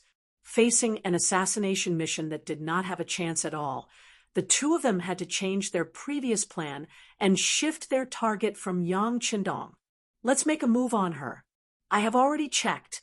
When she goes out, she usually only has about 30 guards, and most of them are female soldiers. As long as we gather all our strength and are fast enough, there is still a chance. Guo Xinqing said as he made a decision. His target was Luan Xiaoyu. Luan Xiaoyu was Yang Qindong's 6th wife. This was not a secret in Seoul. Making a move on her could also anger Yang Qindong and bring disaster to the Southern Ming dynasty. In this way, their mission could be considered completed. We can only do so. Then I will go arrange it and gather everyone. Li Qingsong nodded in agreement. Guo Xinqing's eyes lit up. Remember, this time do not hold back. Mobilize all the spies that the Southern Ming dynasty arranged here. Since we're going to make a move, we have to go all out. Even if we can't kill this woman, we have to seriously injure her. Otherwise, we will not be able to achieve our goal. Understood. Li Qingsong nodded with a smile. If there were no spies from the Southern Ming dynasty, they would not be able to frame the Southern Ming dynasty. He was clear about this principle. Guo Xinqing and Li Qingsong were bribed by the Southern Ming dynasty's Zhu Huichun, but not many people knew about it. For example, the Southern Ming dynasty's embroidered uniform guards were still in the dark. This was why the two of them could casually mobilize the Southern Ming dynasty spies after coming to North Korea. Most of these people were arranged here before the battle at Tumu Fort to gather information. They did not expect that they would all be used now. Li Qingsong went to make preparations, leaving Guo Xinqing sitting there alone with a sinister smile on his face. Everyone in the world said that the Duke of Loyalty and Courage was very powerful and never suffered losses. This time, he wanted to make the other party suffer in silence. Whether the operation was successful or not, Yang Chendong would only hate the southern Ming dynasty. In this way, Li Huichuan's goal of getting someone else to do the dirty work would be achieved. He would also become the first person to make Yang Chendong suffer a great loss. It was possible that he would become famous in the world. As the operation began, the pawns that had been lying in ambush were activated one after another. Some of them were small businessmen, some were restaurant owners and even waiters, and some were even farmers. But after receiving the order, they put away all kinds of concealment, took out the dusty sabers that had been sealed for a long time, and gathered at the designated location. At 8 o'clock in the morning, a luxurious carriage came out of the North Korean palace. There were 36 guards beside it, and 20 of them were female soldiers. In the entire North Korea, only Luan Xiaoyu had such treatment as bringing female soldiers out. The carriage came out of the palace, then passed through Yuhua Street, and went straight to the more prosperous Eugene Street in Seoul. That was where the rich and powerful gathered, and there were many North Korean officials living there. On the road from Yuhua Street to Eugene Street, there was a straight turn. It was a mile long, and the road was narrow. Usually, there would not be any merchants or people staying here. It was also the place that Guo Xinqing and Li Qingsong prepared for Luan Xiaoyu to be buried. The carriage slowly moved forward, and the 36 guards around it followed behind the carriage at a leisurely pace. Everything looked the same as usual. There was nothing out of the ordinary. However, the sudden sound of arrows piercing through the air broke the silence. The arrows pierced the carriage as if they had eyes, and soon the carriage became a hedgehog. Boom! A flashing red signal flare rose into the air, and someone among the guards issued a warning. The other guards shouted to protect Minister Luan, and the carriage was protected.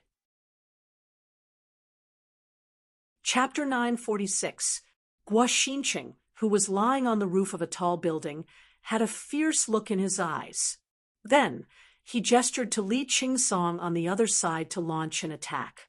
Before seeing whether Luan Xiaoyu was dead or alive, the operation had to continue, especially before leaving behind the bodies of the southern Ming agents. They couldn't retreat. A sharp whistle sounded, indicating the start of the attack. Immediately, nearly 100 men dressed in black walked out from the nearby houses and corners. They moved forward quickly like ghosts, heading straight for the luxurious carriage in the middle of the road. The 30 carriage guards kept retreating until they couldn't retreat any further. Then they pulled out their weapons and got into a defensive stance. The eyes of nearly 100 assassins were red. They only had one goal, and that was the woman in the carriage. As long as they killed this woman, they would have made a great contribution. Then they could return to the southern Ming Empire to receive their rewards. This was their only hope to start afresh and become a righteous person again. They had to grab hold of this opportunity. With 100 people fighting against 36 people, the advantage was very obvious. After just one exchange, the assassins in black had the upper hand. 2 of the assassins in black even bypassed the guards and came to the front of the carriage. They reached out and pulled the curtain. Shwa! A white light flashed, and the arm that had just reached out suddenly flew up. A figure rushed out from the carriage. Who else could it be but Tianhu? 2 blades flashed quickly, and the assassins in black fell to the ground one after another. Not a single one of them was a match for them. At the same time, teams of cavalry appeared on both sides of the street and surrounded the area. Not good, retreat. Seeing that this was clearly a trap, the assassins in black stopped attacking and turned to retreat. They wanted to use the surrounding buildings to escape. The 36 guards who had been resisting all this time suddenly had a Type 95 submachine gun in their hands. A series of gunshots rang out. One after another, The black-clothed assassins fell to the ground. The sound of gunshots indicated that they had lost the ability to escape. "Let's go." Seeing that the ambush was actually a trap, Guoxincheng and Li Qingsong, who were on the roof, also turned to leave. Although they had fallen into a trap this time, they had completed more than half of their mission. They had successfully shifted the blame to the southern Ming Empire. However, at this time, it was not so easy for the two of them to leave. Their movements had long been watched by the Wolf Fang Special Forces. When they were about to leave, more than a dozen shadows also followed them. Originally, there were many residences here, so it would be difficult to find the two of them. It was Li Qingsong's fault for blowing a whistle when he gave the order to attack. Wolf Fang happened to catch it. Then he found Guoxincheng through Li Qingsong's hand gesture. Since they had been discovered, there was no way they could escape. Guoxincheng and Li Qingsong, who were retreating immediately, realized that someone was following them. This made them extremely shocked. They could not understand how they had been discovered when they had been so careful. However, now was not the time to pursue these matters. Escaping was the problem that needed to be considered. Li Qingsong was very unlucky. In the process of escaping, he rushed straight toward another member of the Wolf Fang Special Forces and was blocked. Seeing that the road ahead was blocked, he gritted his teeth and jumped down from the roof that was more than 30 feet high. Ouch! Feeling that his ankle was twisted, Li Qingsong immediately took a deep breath. He rolled on the ground and got up. He supported his broken leg and continued to leave. Then, when he stood up and looked up, two members of the Wolf Fang Special Forces appeared in front and behind him. They looked at him as if they were looking at a monkey being played. Their eyes were full of mockery.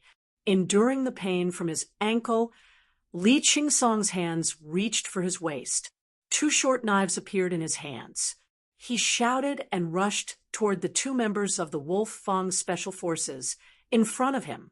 Ever since he joined the Imperial Secret Service, he was already extraordinary. This was where his confidence came from. Usually, 6 or 7 people would not be able to get close to him. Even if he was injured now, it should not be a problem for him to fight against 4 people. Li Qingsong, who was confident, rushed forward. The two short knives were fierce and powerful. He slashed diagonally. Every move he made was a killing move. It was as if he would kill anyone who dared to block him. Li Qingsong was desperate enough. His face was full of murderous intent. The two short knives were also very sharp. However, he did not know that his opponents were the best members of the Wolf Fang Special Forces, Silver Hand and Steel Leg. Facing the rushing Li Qingsong and the two short knives that were shining with silver light, the two of them were not afraid. Instead, they laughed and let him get close to them. However, they did not show the slightest intention to retreat. It was not until the short knives were in front of them that they stretched out one hand and one leg. They grabbed the back of the two knives with both hands and kicked Li Qingsong's chest.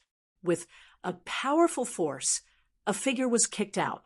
Even in the midst of frantically retreating, Li Qingsong's face still had an unconcealable fear. He thought that he was already very powerful, but he did not know that there was always someone stronger. Compared to the more elite Wolf Fang Special Forces, the gap between them was still very big. Under Li Qingsong's carelessness, or it could be said that his strength was not equal, he was caught red-handed. In contrast, Guoxincheng's luck was much better. He was not surrounded when he was escaping. Instead, he escaped from danger. When he landed in a small courtyard that had already been prepared, he changed into the clothes that had already been prepared here. Then, he pretended that nothing had happened and walked to the street. Reality told Guoxincheng that the 5-star army had obviously come prepared. Once they could not find him, he was afraid that they would immediately search for him. The small courtyard he was in was certainly not safe. Now, only by walking out of Seoul could he be considered to be really out of danger. Guo Xinqing, who had a beard on his face and changed into silk clothes, came to the street. Unfortunately, he found that there were soldiers of the Five-Star Army everywhere. They had actually blocked all the streets in this area. Anyone who entered or left had to be strictly checked. Guo Xinqing reached out and touched the travel pass that he had already prepared. He wanted to try to rush out, but his calm personality made him stop the impulse in his heart. He did not know if the travel pass that he had bought from the North Korean official was useful. If there was a problem, then he would be walking into a trap. He looked to his left and right, and when he saw a large mansion, he suddenly made a decision. He would hide there for a while. He didn't believe that the Five Astral Army would be able to seal off the streets forever. As long as the situation was not as tense, it would be time for him to escape. Guo Xinqing's face was as calm as possible. He left the crowd without attracting any attention and went straight to the courtyard with the word Li written on it. When he arrived at the foot of the courtyard wall, he didn't immediately jump over the wall. Instead, he first listened to see if there were any movements in the courtyard. After confirming that it was safe, he grabbed onto the 2-meter-tall courtyard wall with both hands and jumped over the wall to enter. Generally, in this kind of large courtyard, there would always be some places that no one went to. If he was lucky, he could find a place where no one would go to hide. No one would be able to find him, but it seemed that Guo Xinqing's luck wasn't too good. When he jumped over the wall, he saw a young girl with a pretty good status. That girl was also looking at him at that moment. For a moment, their eyes met, and both of them had surprised expressions in their eyes. Then, the girl wanted to shout after being frightened, but before she could make a sound, she felt a pain in her neck. Then, her vision turned black, and she fainted. Guo Xinqing finally made his move. He also clearly saw the surrounding environment. It turned out to be a small garden. Judging from the building in front of him, it should be a courtyard that belonged to a young girl's boudoir. It was obvious that the girl from before was sitting here thinking about something. Perhaps she was too engrossed in her thoughts, so she didn't make any movements, causing Guo Xinqing to misjudge. Fortunately, the girl was knocked unconscious at the first moment and did not expose herself. Next, he only needed to avoid the initial investigation, and then he could find an opportunity to leave. Carrying the girl in his arms, he walked towards the room in the courtyard where the door was already opened. This would become Guo Xinqing's temporary shelter. Overall, his luck was not bad. With this young lady around, eating and drinking was naturally not a problem. The premise was that she fully cooperated with him. Guo Xinqing was not worried about whether the girl would cooperate with him. So many years of experience told him that the more wealthy and noble a person was, the more afraid they would be of death. Under his threat, wouldn't she do whatever he wanted her to do? But how could Guo Xinqing know that this girl was not just anyone, but Li Xinju? Previously, she was in a daze in the small courtyard because she was at a loss about her future. Han Chong was already dead. It was said that Tian, who had also been reprimanded by the Duke of Loyalty. Now he was still imprisoned. Then what was she? What if Tian, who felt that she was unlucky because of this matter and did not want her in the future, compared to other girls, she might have the right to choose. Because of her, one person was killed and the other was imprisoned. She would inevitably be regarded as an ominous woman by others. She had no more choice. It seemed that blessings did not come in pairs and misfortunes did not come singly. If a person was unlucky, even drinking cold water could be stuck between their teeth. While he was in the courtyard, he actually encountered a criminal. Could this be his fate? After a while, Li Xinju slowly woke up. Her eyes were filled with tears as she looked at Guo Xinqing, who was standing in front of her with a dagger in his hand. Li Zhenju woke up. Guo Xinqing showed a kind face as much as possible and said, "I am not a bad person. I just offended some enemies. They want to deal with me, so I temporarily hid here. Please rest assured that once the danger is over, I will leave. As long as you cooperate and don't yell, I will not hurt you. How about it?" Chapter 947. Seeing that Guo Xinqing wasn't a lecher and was even so amiable, Li Zhenju wasn't as nervous as before and nodded. Then the white cloth covering her mouth was removed. "All right, I'm going to let you go now. But if you dare to scream, then the white knife will enter and the red knife will come out. It's a pity that you're so beautiful, and yet you're going to die. Wouldn't that be a pity?" Li Zhenju nodded her head twice. Seeing how cooperative Li Zhenju was, Guo Xinqing smiled. "Very good. Next, I have a request. Before I leave, you can only stay in this room. If I discover any movement from you, I guarantee that within a few steps, my knife will fly out and take your life. You understand?" "I understand." Li Zhenju nodded her head obediently. "Very good. I believe you're a smart person." Guo Xinqing laughed again. Then he walked to the small table at the side and casually drank the tea placed there. At this moment, it was as if the well water didn't interfere with the river water, and the well water didn't interfere with the river water. They were only waiting for the danger to pass before going their separate ways. It was as if they had never met before. On the streets outside the Li residence, the investigation was still ongoing. The main focus was on middle-aged men. As long as it was someone like this, no matter what identity they had, they would be taken away for screening. Just from this point alone, Guo Xinqing was right not to rashly walk out. More than 2 hours had passed since the search began, but there was still no result. Wolf Fang, Captain Tai, who led his men to search the area and finally found the courtyard where Guo Xinqing was staying. They also found the clothes that Guo Xinqing was wearing. This should be one of his strongholds. The surrounding streets have been tightly sealed off. It's impossible for him to leave. How about this?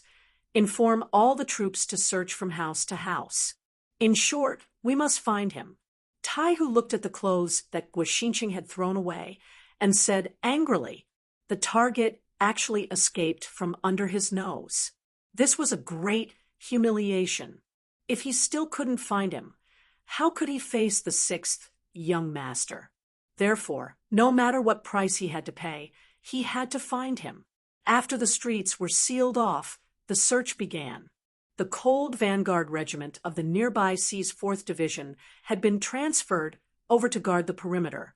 The Wolf Fang Special Forces and the 1st Cavalry Division became the main force in the house-to-house search.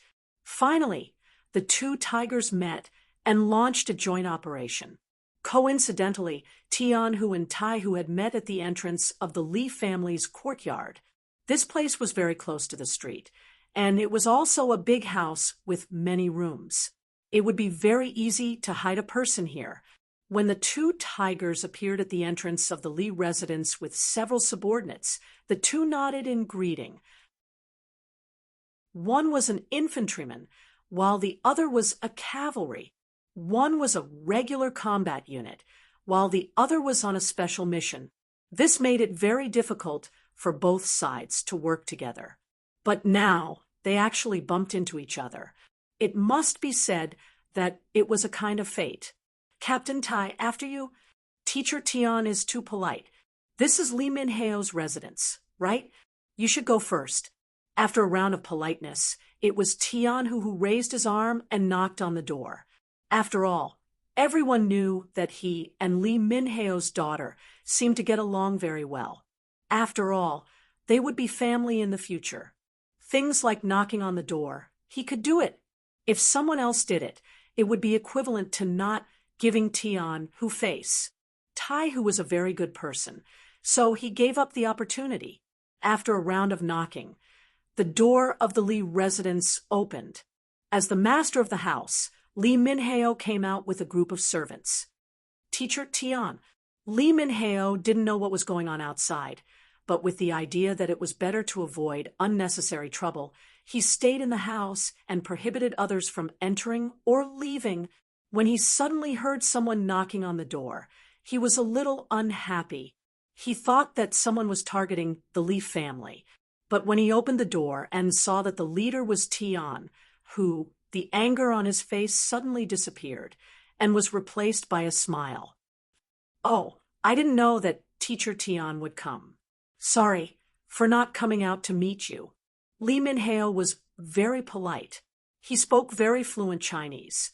It could be seen that he was an official who was heavily influenced by Sinology and Confucianism. "Sir Li, I'm sorry. There are thieves nearby. We need to search from house to house. Oh, by the way, this is Captain Tai who—" A slap does not hit a smiling face. Moreover, Li Minheo was Li Jinju's father, so he spoke very politely. "Oh, so it's Captain Tai. It's an honor to meet you." Li Minheo was a smart person. After listening to Tianhu's introduction, he knew that Taihu's identity was not simple. While he was smiling, he also tried to raise the other party's identity as much as possible. "Sir Li is too polite. It's a pleasure to meet you. It's just that we have official business to attend to. We'll have a good chat with Sir Li next time. I don't know if we can do a check now." Taihu also had a smile on his face. He gave enough face to Tian, who, otherwise, there would be no need to be polite. With the military order, they could just go in and check directly. Of course. Generals and brothers, this way, please." Li Minheo smiled and stepped aside to let them pass. If it were someone else, he would be more or less unhappy. However, the leader was Tian, so he didn't feel any reluctance. Under Li Minheo's lead, everyone entered the Li family's courtyard. Then, the brothers he brought with him started to search. Everyone knew that Tian, who was related to Li Minheo. Therefore, even though they were searching, they were very careful and didn't damage a single blade of grass or tree. After about half an hour, the soldiers returned to the main courtyard. The news they brought with them was that they didn't find anything suspicious. Tianhu nodded with satisfaction. Then he looked at Taihu. Since the Li family was related to him, it was better for him to not make some decisions. He didn't want others to say that he was covering for them. Taihu also smiled at Tian, then he asked the team members he brought with him, "Are you sure you've checked everything?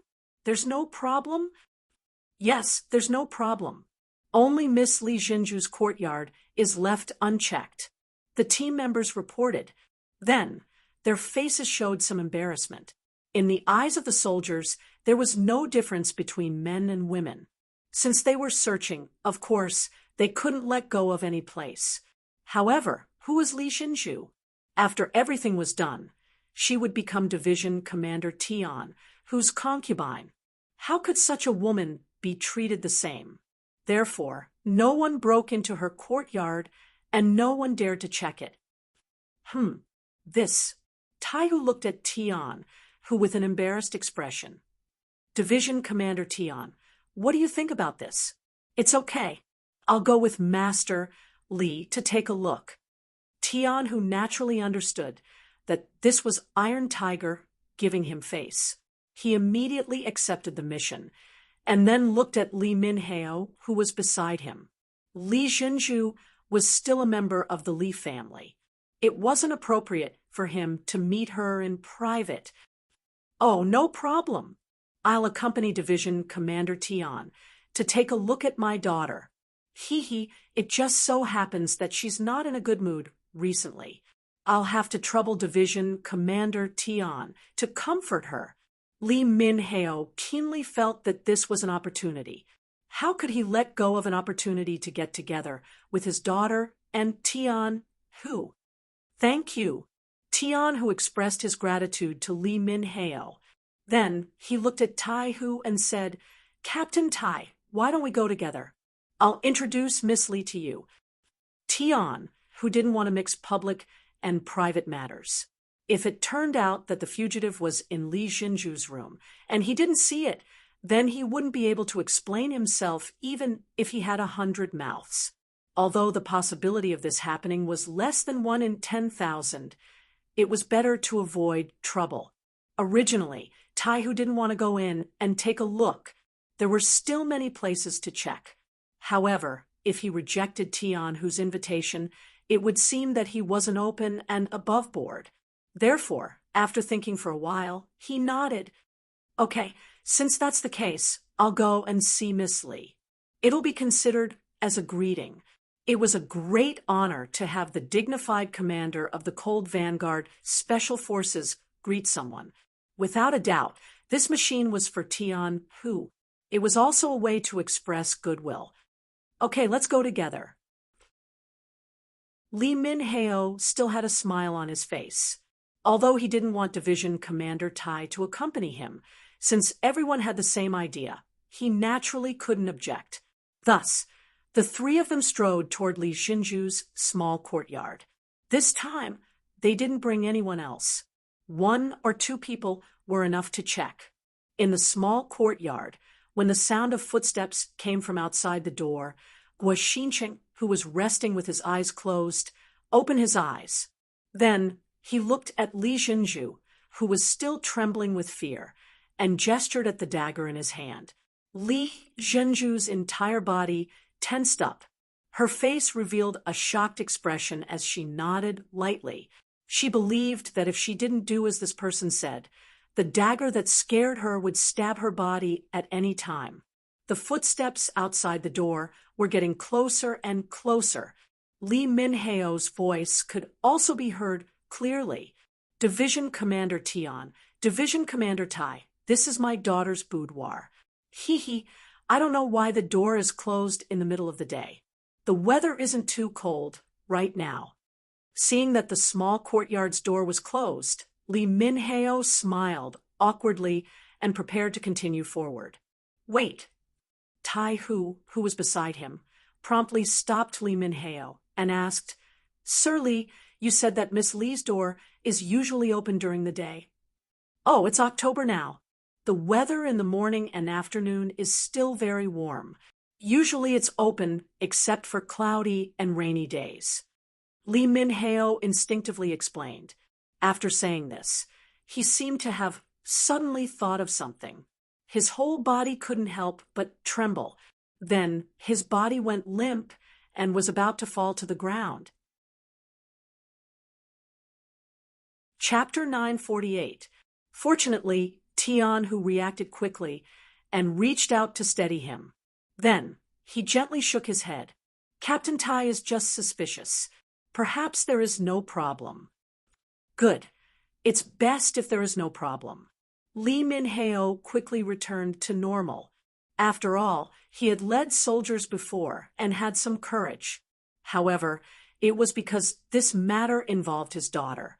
Coincidentally, his daughter was the hope of the Li family. This caused him to lose his composure.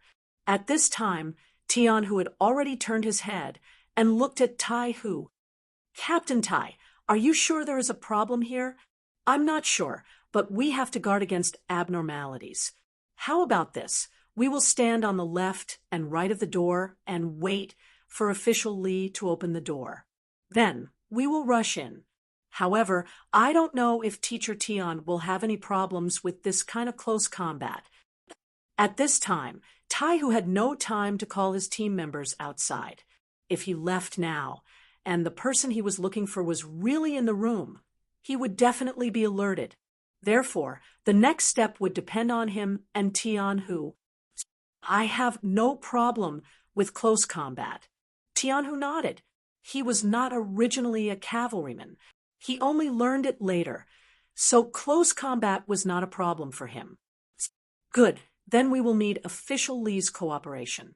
Don't worry, Teacher Tian and I are here, so there won't be any problems." In a while, You just need to act like normal. Tai Hu saw that Tian, who was so confident, and his heart was set. Then, his gaze fell on Li Minhao. In this short time, Li Minhao had also returned to normal. This matter involved the safety of his daughter and the future hope of the Li family. He also had to calm down. Okay, I know what to do. Don't worry. After the three of them had a preliminary understanding, they returned to the boudoir. In the room, Guo Xinqing was listening attentively to something. Just a moment ago, there was no sound outside, which made him suspicious. Now, the sound outside was heard again, and it was Li Minhao's voice. Hee, this is my daughter's room. She usually likes to be quiet, so the mansion actually gave her such a courtyard. Now that the door is closed, she must be afraid that she is not feeling well. Let me ask her.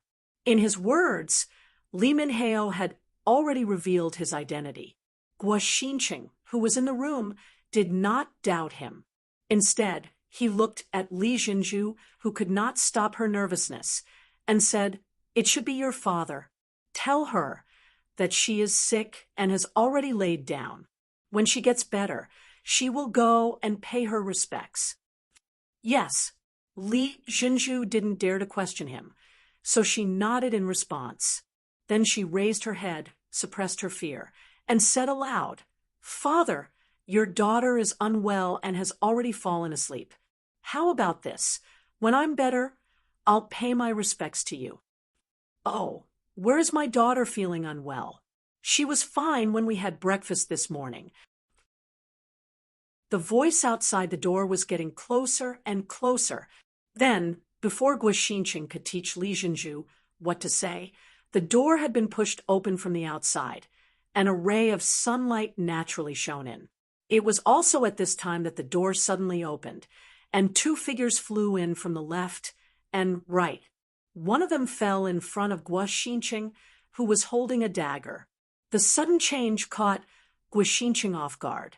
He only thought that the person who came was the owner of this place, and only brought 2 servants. He didn't think that the person who came was so skilled and moved so quickly. In a hurry, he instinctively dodged the attack and stabbed the dagger at Li Jinju's body. The dagger stabbed out and went straight to Li Jinju's waist. This scene made Li Jinju couldn't help but scream. Then she felt her body become light, and then a tall and burly body blocked in front of her, facing the dagger. Sensing a familiar aura, Li Jinju instinctively hugged the figure tightly. Then, the sound of weapons clashing could be heard. A cavalry saber and a short saber clashed. At the last moment, the saber blocked the other party's attack and knocked it to the side. Needless to say, the person who saved Li Jinju was Tian Hu. At the critical moment, he took out his second dagger and saved Li Jinju's life. When he stretched out his dagger, he also took the opportunity to take a few steps back and sent Li Jinju to a safe place. Then he loosened his hand and put her down. He said to Li Minhao, who was still looking at this scene in surprise, "Look after her." After he finished speaking, Tian, who had already rushed out with his dagger. His target was Guo Xinqing, who was fighting with Tai Hu. Guo Xinqing, who was once an elite of the great Ming dynasty's genie guards and had few opponents, was in a crisis at this moment. The martial arts he was most proud of had become the most useless at this moment. When he faced the captain of the special forces, Tai Hu, he found that no matter how he struggled, he seemed to always be at a disadvantage. His speed, strength, and flexibility were all inferior. When Guo Xinqing first fought with Tai Hu, he felt a strong pressure. He retreated step by step. In the blink of an eye, he had already retreated 4 steps. Seeing that the wall behind him was not far away, his forehead was covered with layers of sweat. Swish! Another swift blade flashed over, brushing past his arm and slicing off a layer of flesh. Blood dripped down, and pain assaulted his entire body, causing Guoxinqing's movements to involuntarily slow down. This created an opportunity for Iron Tiger, taking advantage of the moment when Guoxinqing's retreating speed slowed down. Iron Tiger swept Guoxinqing to the ground with a long leg sweep. When his body fell to the ground, Guoxinqing instinctively wanted to jump up like a carp or a sparrow hawk. However, an extremely sharp thin knife was already placed on his neck. He had a feeling that if he dared to move again, his head would definitely be separated from his body. Guoxinqing was captured alive, facing the joint attack of Tai Hu and Tian, who no one in the 5-star army could defeat them except for Yang Qindong. After Tai Hu removed Guoxinqing's chin to prevent him from biting his tongue, he carried Guoxinqing as if he was carrying a chicken. He smiled and turned around to leave. He had a feeling that this person's identity was definitely not simple. Perhaps he could get more details from him. Tian, who did not leave immediately, seeing that Li Jinzhu was frightened, he wanted to stay and comfort her. "Don't worry, the bad guy has been caught. No one will threaten you in the future. It was just a dream, just now." Okay, Li Jinzhu, who had calmed down, temporarily forgot her fear. She looked at Tian Hu and asked, "You didn't kill Han Chang, right?" "Of course not. Xiong Kai must have something to do with that person just now. You can rest assured that with the 6th young master here, it won't take long for the truth to come out." Tian Hu showed a rare smile. Not only him, but probably all the people in Yangxie thought of Yang Qindong as an omnipotent existence. The so-called conspiracy in front of the 6th young master could only be seen through. Guoxinqing was captured, and so was Li Qingsong. When the two were taken to the dungeon in Seoul, the captured assassins quickly identified the two as their leaders. In this regard, the two had no intention to refute. They not only admitted it frankly, but also revealed their hidden identities. They only asked for a quick death. Tai Hu, who was in charge of the interrogation, came to the palace after getting the confession. After seeing Yang Qindong, he gave a detailed report. Yang Qindong listened quietly, but after Tai Hu finished, he shook his head. "They said they were sent by Yingzong to deal with me?" "Yes. As for their identities, we have already sent a report to the headquarters of the Security Bureau. The Beiming Security Bureau branch will soon send a report to us. At that time, everything will come to light." Tai Hu revealed a naive expression as he spoke. Everything seemed reasonable, and their identities shouldn't be fake. However, Yang Qindong still felt that there was something fishy about this matter.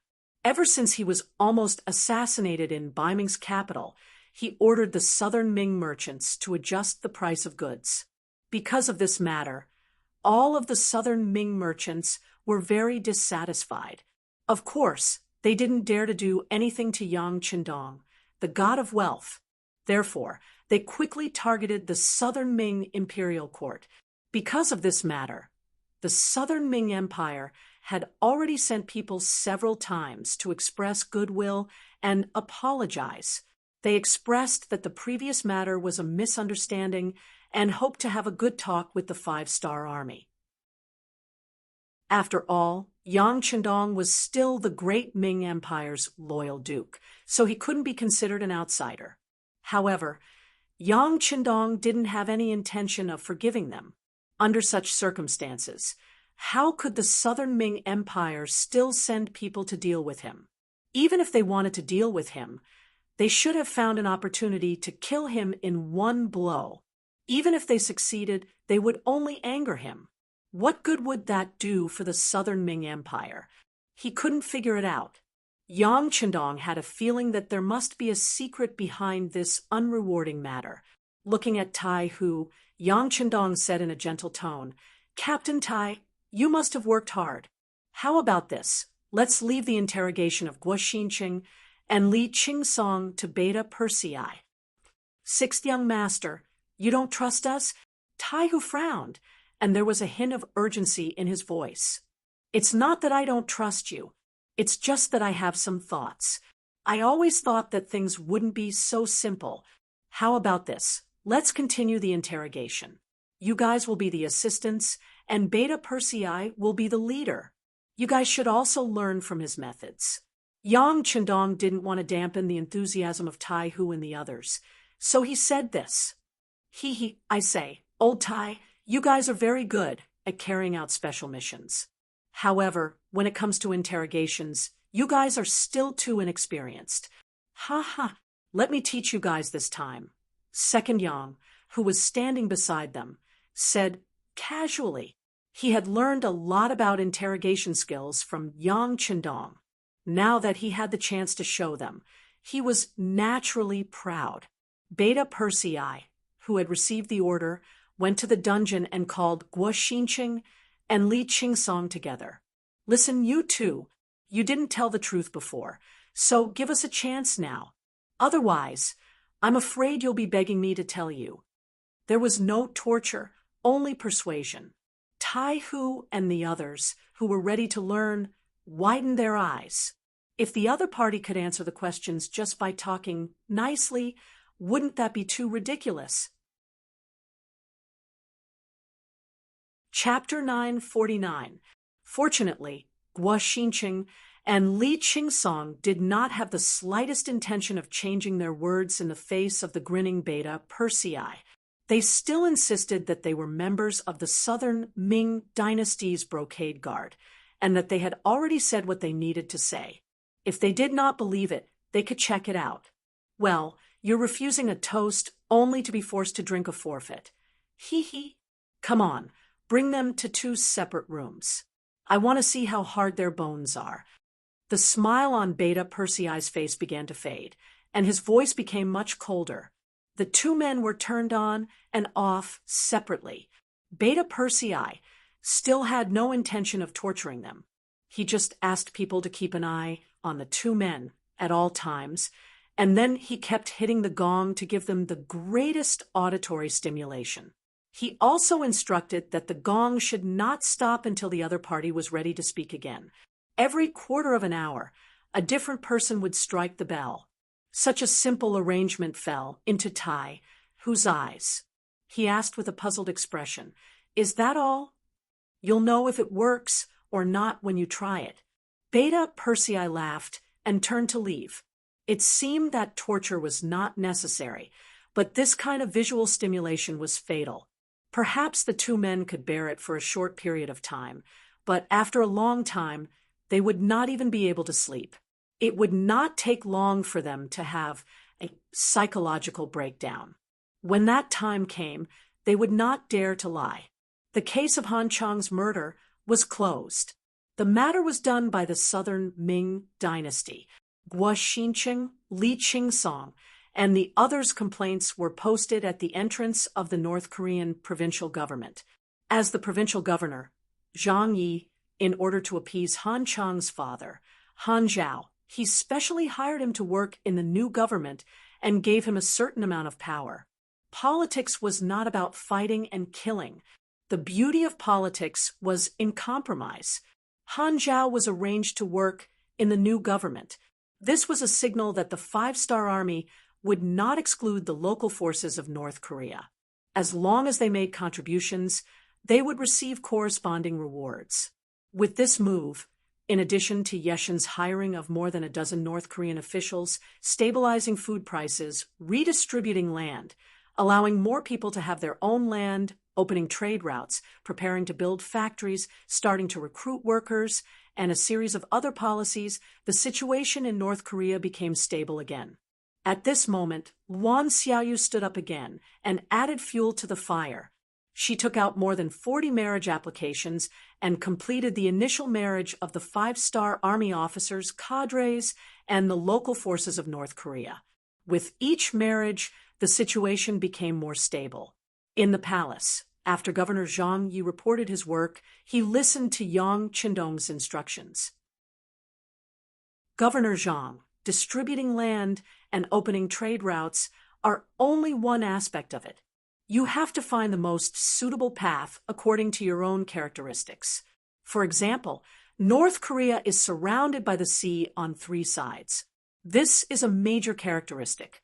You should think of something to do with the sea. You are also an old man from Kaegung City. You should know about the canned food factory there. You can think of a way to ask your old mayor to think of a way to borrow some elites to build a factory in North Korea.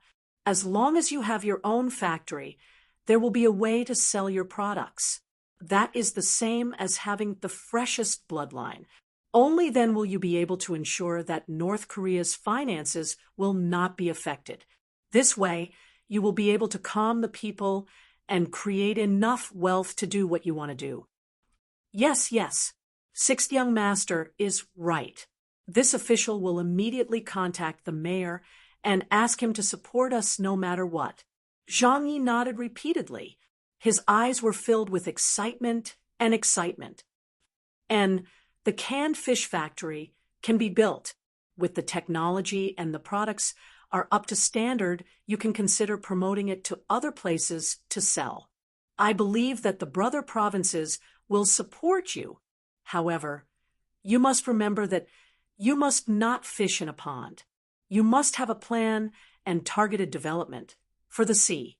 You must not overdo the fishing. When the time is right, you can also consider artificially getting some fish seedlings and scattering them into the sea. Otherwise, our generation will be able to eat the capital, but the future generations will suffer. Also, you must think of a way to deal with the sewage from the factory in advance. You must ensure that the water quality of the sea is not a problem. Yang Qindong brought out some of the development experiences of the future one by one.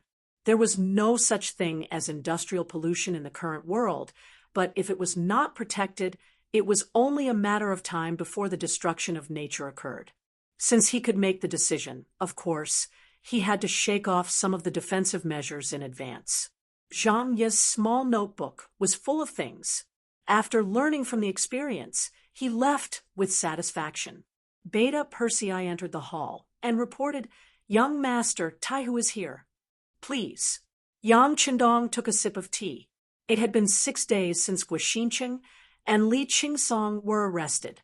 There should be some results there. Taihu appeared for this matter. He thought that Beta Persei's idea was not much. Wasn't it just torturing people so that they could not sleep?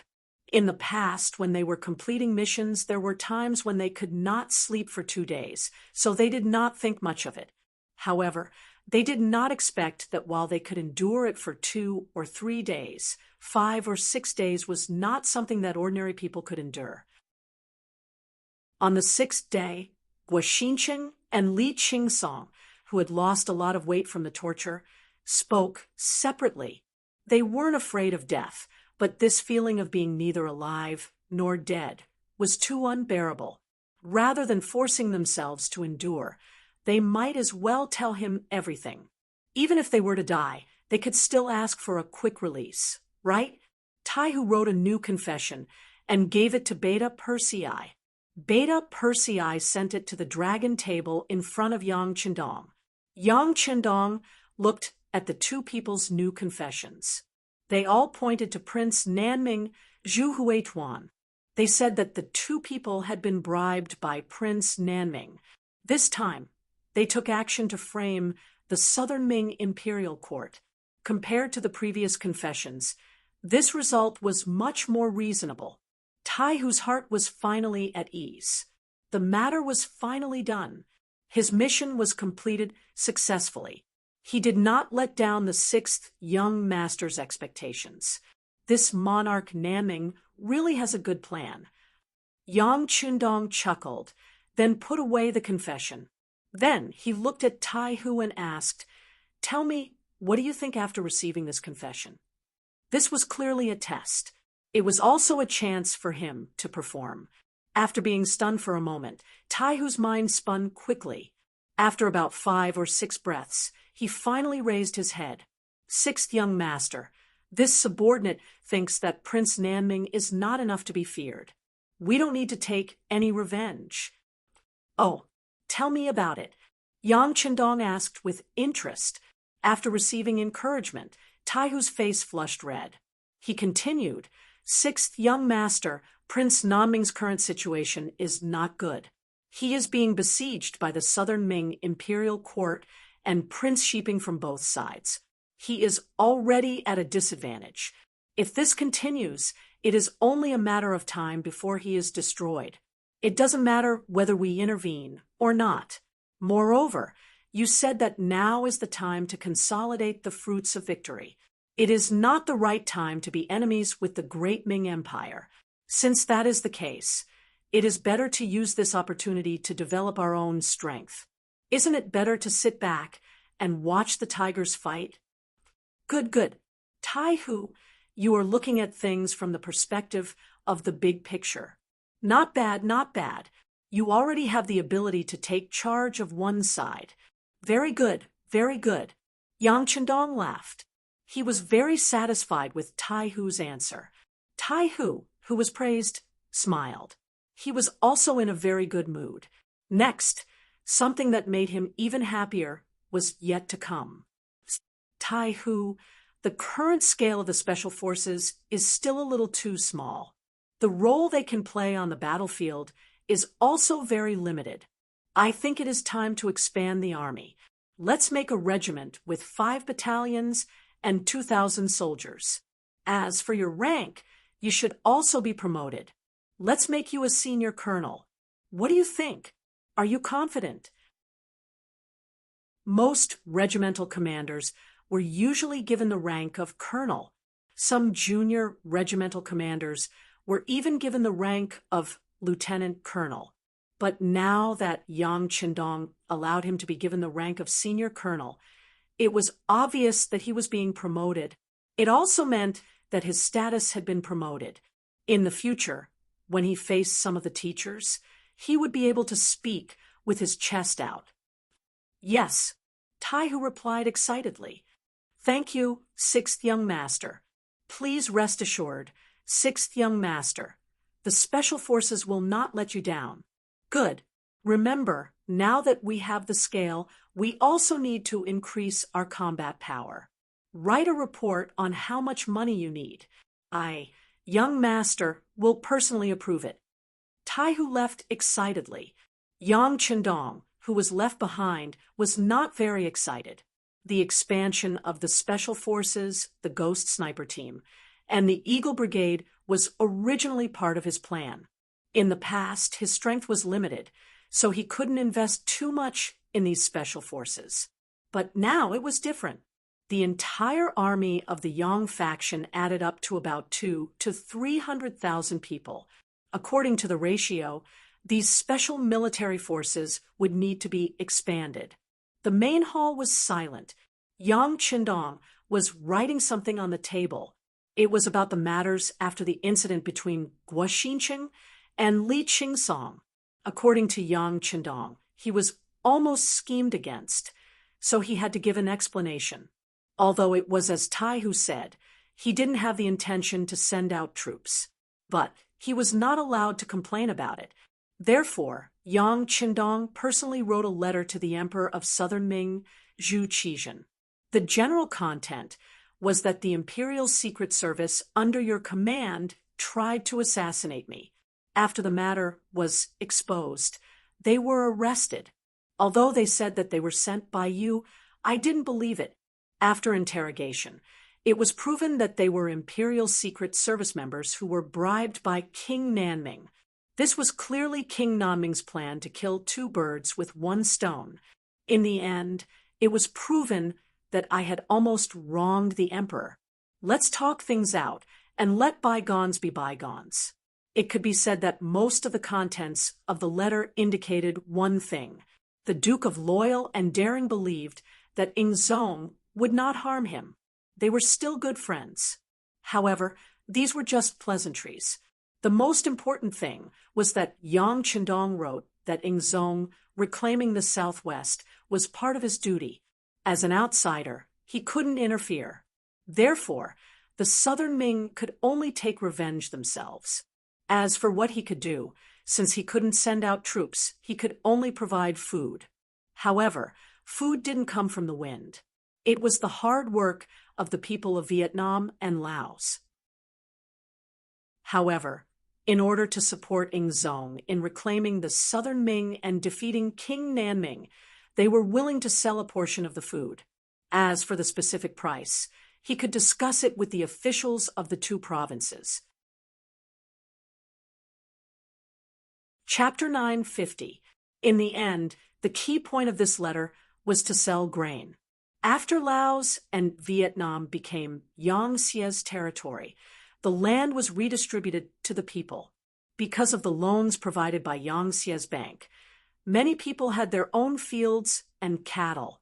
With the help of chickens and eggs, coupled with good weather, the grain production for more than 2 years had risen steadily.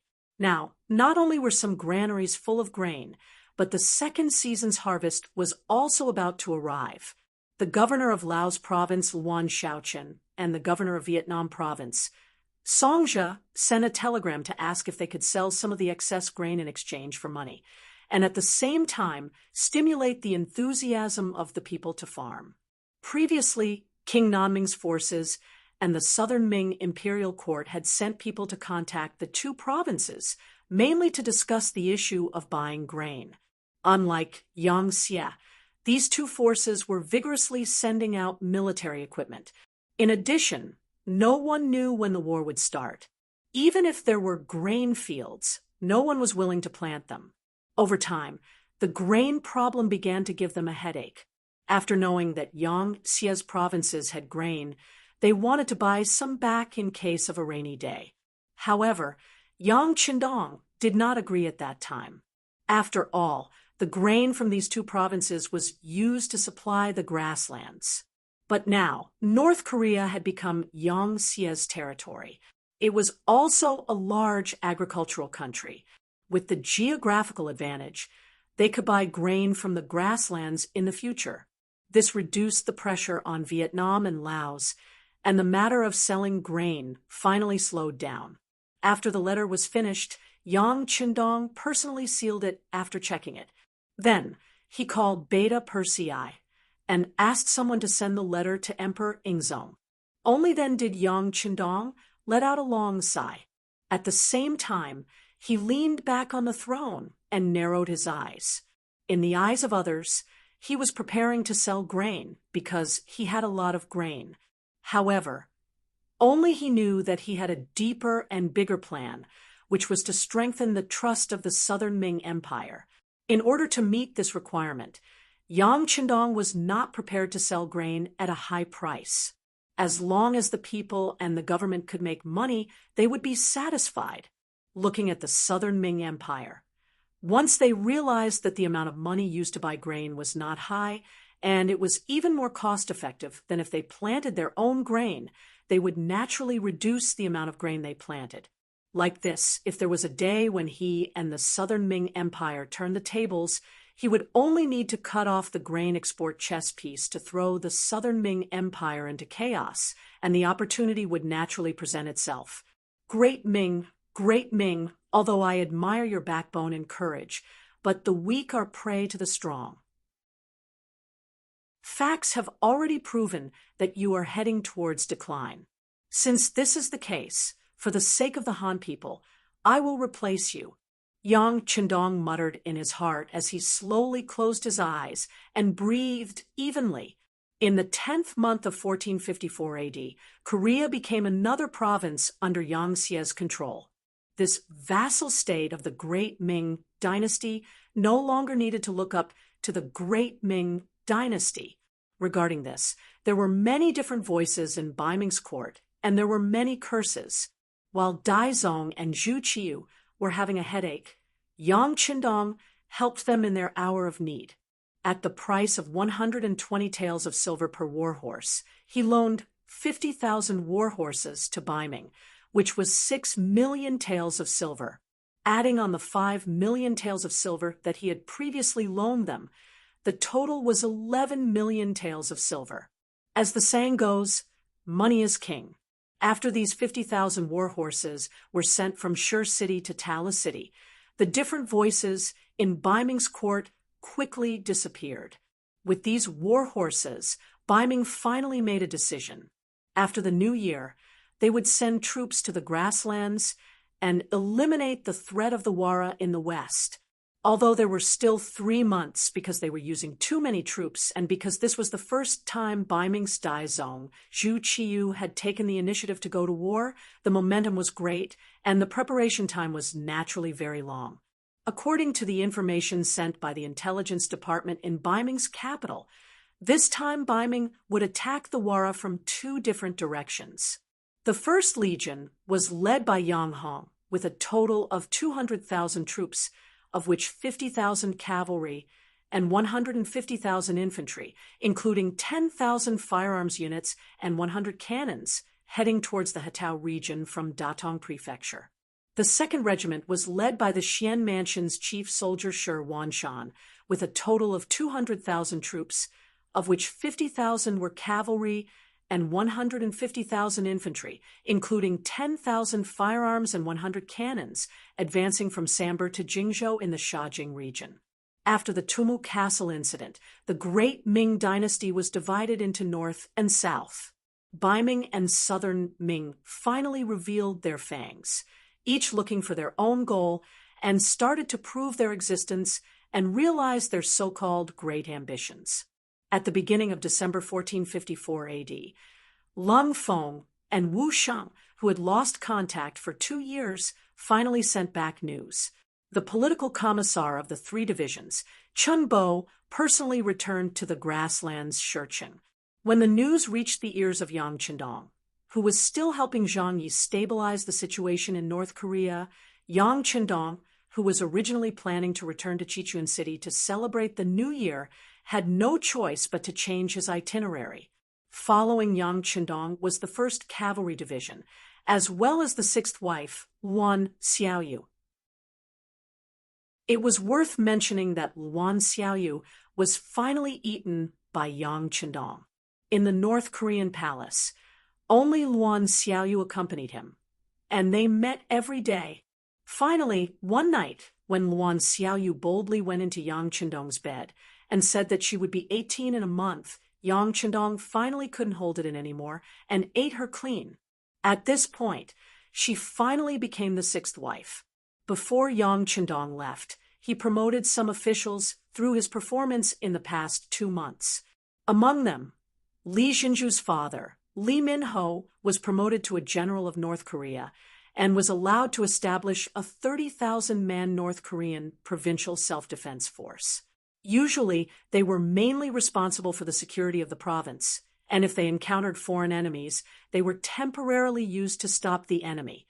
Lee Min-ho was put in an important position, and Li Jinju's face rippled with a charming smile. Coupled with the development of her husband, Tian, who she had a hint of a mature woman's temperament. Speaking of Tian, he was the person who was most anxious to leave North Korea. Yang Qindong allowed the 1st Cavalry Division to begin to expand the army, but he could only stay in North Korea for a long time and couldn't find a suitable source of soldiers. Although he hadn't been idle in the past 2 months and had been looking for suitable soldiers in North Korea, the results were unfortunately not satisfactory. The soldiers who could pass their strict assessment were too few. In the end, only 100 people were recruited in 2 months, which was far from the goal of nearly 5,000 people. Now that he was finally going to leave and return to the grasslands, Tian, who was full of confidence, he couldn't wait to see the more powerful 1st Cavalry Division appear. He also couldn't wait to change his school star to a general star and step into the ranks of a real general. At the end of the year 145, Yang Qindong returned to the grassland city. It had been more than a year since he left. His return was welcomed by the city lord, Yumian, and the others. Most of the people in the city also walked on the streets to pay homage to their heavenly Khan. Luan Xiaoyu accompanied Yang Qindong by his side and looked at the people of the grassland kneeling on both sides of the street. She felt honored and happy, and the smile on her face never stopped. This was her man, the most powerful man in the world. Among the welcoming crowd, Yang Chendong saw Chenbo, the political commissar of the 3rd Division Lung Army, whom he hadn't seen for 2 years. Half an hour later, in the Yang mansion of the first city, the two sat together and listened to the recent reports of the 3 divisions of the Cold Front Army. 6th Young Master, we know for sure that the Golden Horde has changed its name to the Great Horde after splitting into several khanates. 6th Young Master, after our army set out, we encountered heavy snow. Relying on the compass, we climbed over some snow mountains and walked across some plains. Then, we encountered the patrolling cavalry of the Great Horde. After quickly defeating them, we followed their lead and found many tall and fair-skinned people of the Gyuros tribe. We learned many things from them. The most important thing was that under the oppression of the Golden Horde for 200 years, they were extremely dissatisfied and were carrying out all kinds of resistance. Such things often happened in the Siberian grassland when the 3 divisions of the Cold Front Army entered. 6th Young Master, because our radio station was smashed on the way, it couldn't be used normally. Without asking for permission, Commander Wu Sheng and I privately decided to support the Gyuros in the Siberian region to resist the invasion of the Great Horde, and it was quite effective because of our bravery in battle, strict military discipline, and fair rewards and punishments. Our army has now expanded to more than 30,000 people. After the 3 divisions of the Cold Front Army, we formed the 1st Division, the 2nd Division, and the 3rd Division. Each division has about 8,000 people. Also, the Jurchen Cavalry Division has expanded from the original 3,000 to the current 8,000. The news entered Yang Chendong's ears, and he quickly digested it. The Siberian grassland that Chenbo mentioned was the future Siberian Khaganate. It effectively blocked the declining Great Horde and the rising Russian Empire in the northwest of the Great Ming Dynasty. The north of the Great Ming Dynasty was now the north of the current Liaodong, the northeast of China, including the Russian Far East. In ancient times, no one in the Central Plains dynasty had worked hard to develop such a place. At most, they would declare their sovereignty. After all, the climate here was bad, and it was quite difficult to develop with the production conditions of the time. Therefore, the people who lived here were all fishermen and hunters. The grasslands of Siberia had become a dividing line, separating these neglected areas from the war between the Great Horde and the ancient Russians. In other words, if they were willing, the vast land in the Far East would belong to whoever sent troops to the north of Liaodong. That was half the size of the Great Ming Dynasty. It was impossible for Yang Chendong not to be tempted. However, at the same time, there was a realistic problem. It was too poor, and the winter was long, and the summer was short. The climate was bad, and it was not easy to develop there. Chapter 9, 51. Even if it's not easy, I still have to do it. Yang Chendong quickly made up his mind. Since that place had not been taken seriously and had not been occupied by anyone, or it could be said that those who had occupied it were some insignificant local tribes and small powers. If he did not go and take it, wouldn't he be letting down such a good opportunity that had fallen from the heavens? Chenbo, tell me more about the situation to the east of Siberia. With an idea in his mind, Yang Chendong wanted to know more. Unfortunately, Chenbo couldn't say much after that. Obviously, his focus wasn't on that piece of land. After all, it was vast and sparsely populated. It was mountainous and swampy, especially when the weather was cold and the time of winter was too long. It really didn't attract people's interest. However, Chenbo was very smart. He seemed to have understood Yang Chendong's intention in an instant. 6th Young Master, do you want to occupy that place? Yes, I do have such an idea. Chenbo was one of his confidants, so Yang Chendong did not hide it and nodded. When Chenbo heard this, He immediately looked like he wanted to say something, but hesitated. Just say what you want to say. There are no outsiders here. Yang Chendong said encouragingly, "Yes." Chenbo nodded, then stood up from the chair, stood in a standard military posture, and said, "Sixth young master, this subordinate thinks that the eastern part of the Siberian prairie is of no value now, and the climate there is very bad. If we enter without sufficient preparation, it is likely to consume a lot of manpower, material, and financial resources. It may even be a huge pit that may take a long time to fill. Since that is the case, it is better to stabilize the Siberian prairie and guard it, not letting anyone invade at all. Then, with this as the starting point, we can develop eastward bit by bit in an orderly manner." After saying that, Chen Bo didn't even have the courage to look at Yang Chendong. Now, the sixth young master was no longer the sixth young master who only had a few thousand subordinates. Instead, he was a king with hundreds of thousands of soldiers and millions of people. Chun Bo himself didn't know if it was appropriate to say these things, but considering that he was asked, it was his duty to say what he should say. Otherwise, he would be irresponsible. When Yang Chendong heard these words, his expression gradually changed. He suddenly realized that he had been too impatient. He had only wanted to occupy the land, but he had not thought about whether reality would allow him to do so or what kind of price he would have to pay. Perhaps the wish in his heart was too grand. So he had to race against time because he was not sure if his successor would continue on his path if his dream was not fulfilled after he was gone. Also, his life had been a little too smooth recently, which made him forget himself. That's right. The Far East was indeed not suitable to send a large army into. It was not for any other reason, but because the weather was bad and the roads were difficult to travel. Without any foundation and preparation, it would be a huge project to develop there again. It was very likely that it would end up like what Chun Bo said.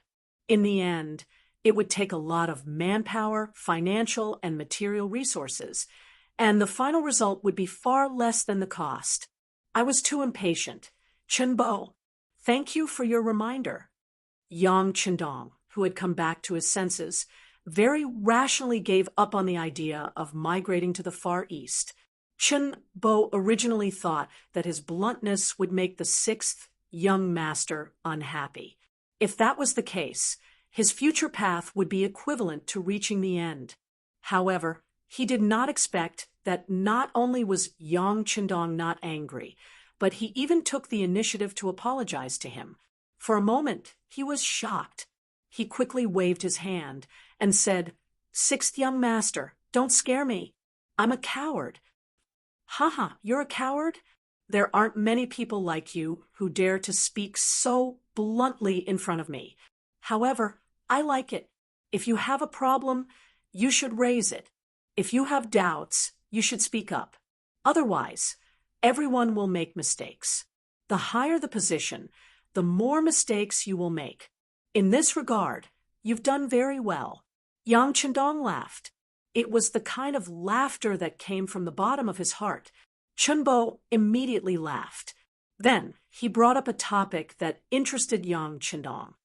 "Sixth young master, although we're now spending a lot of effort in the Far East, it's still possible to develop a small area. It's also to find a way for future development. Moreover, there are a lot of things lacking in the Heber Prairie, such as food, war horses, weapons, and so on. It's a good opportunity to move some people there and help the army transport supplies.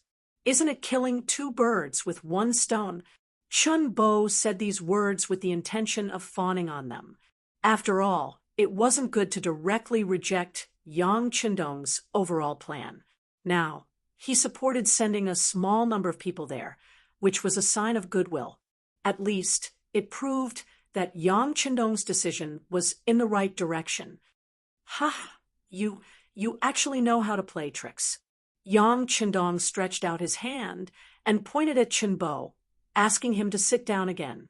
Then he asked with a questioning face, "Since you're talking about the Heber Prairie, Why is there a lack of war horses there? And weapons, as far as I know, there are a lot of iron mines underground in that area. What Yang Qindong said, as far as he knew, was naturally from the experience of the future. In fact, not only was the Far East rich in iron resources, its tungsten reserves were also among the world's top. The tungsten resources were mainly distributed in the North Caucasus, East Siberia, and the Far East.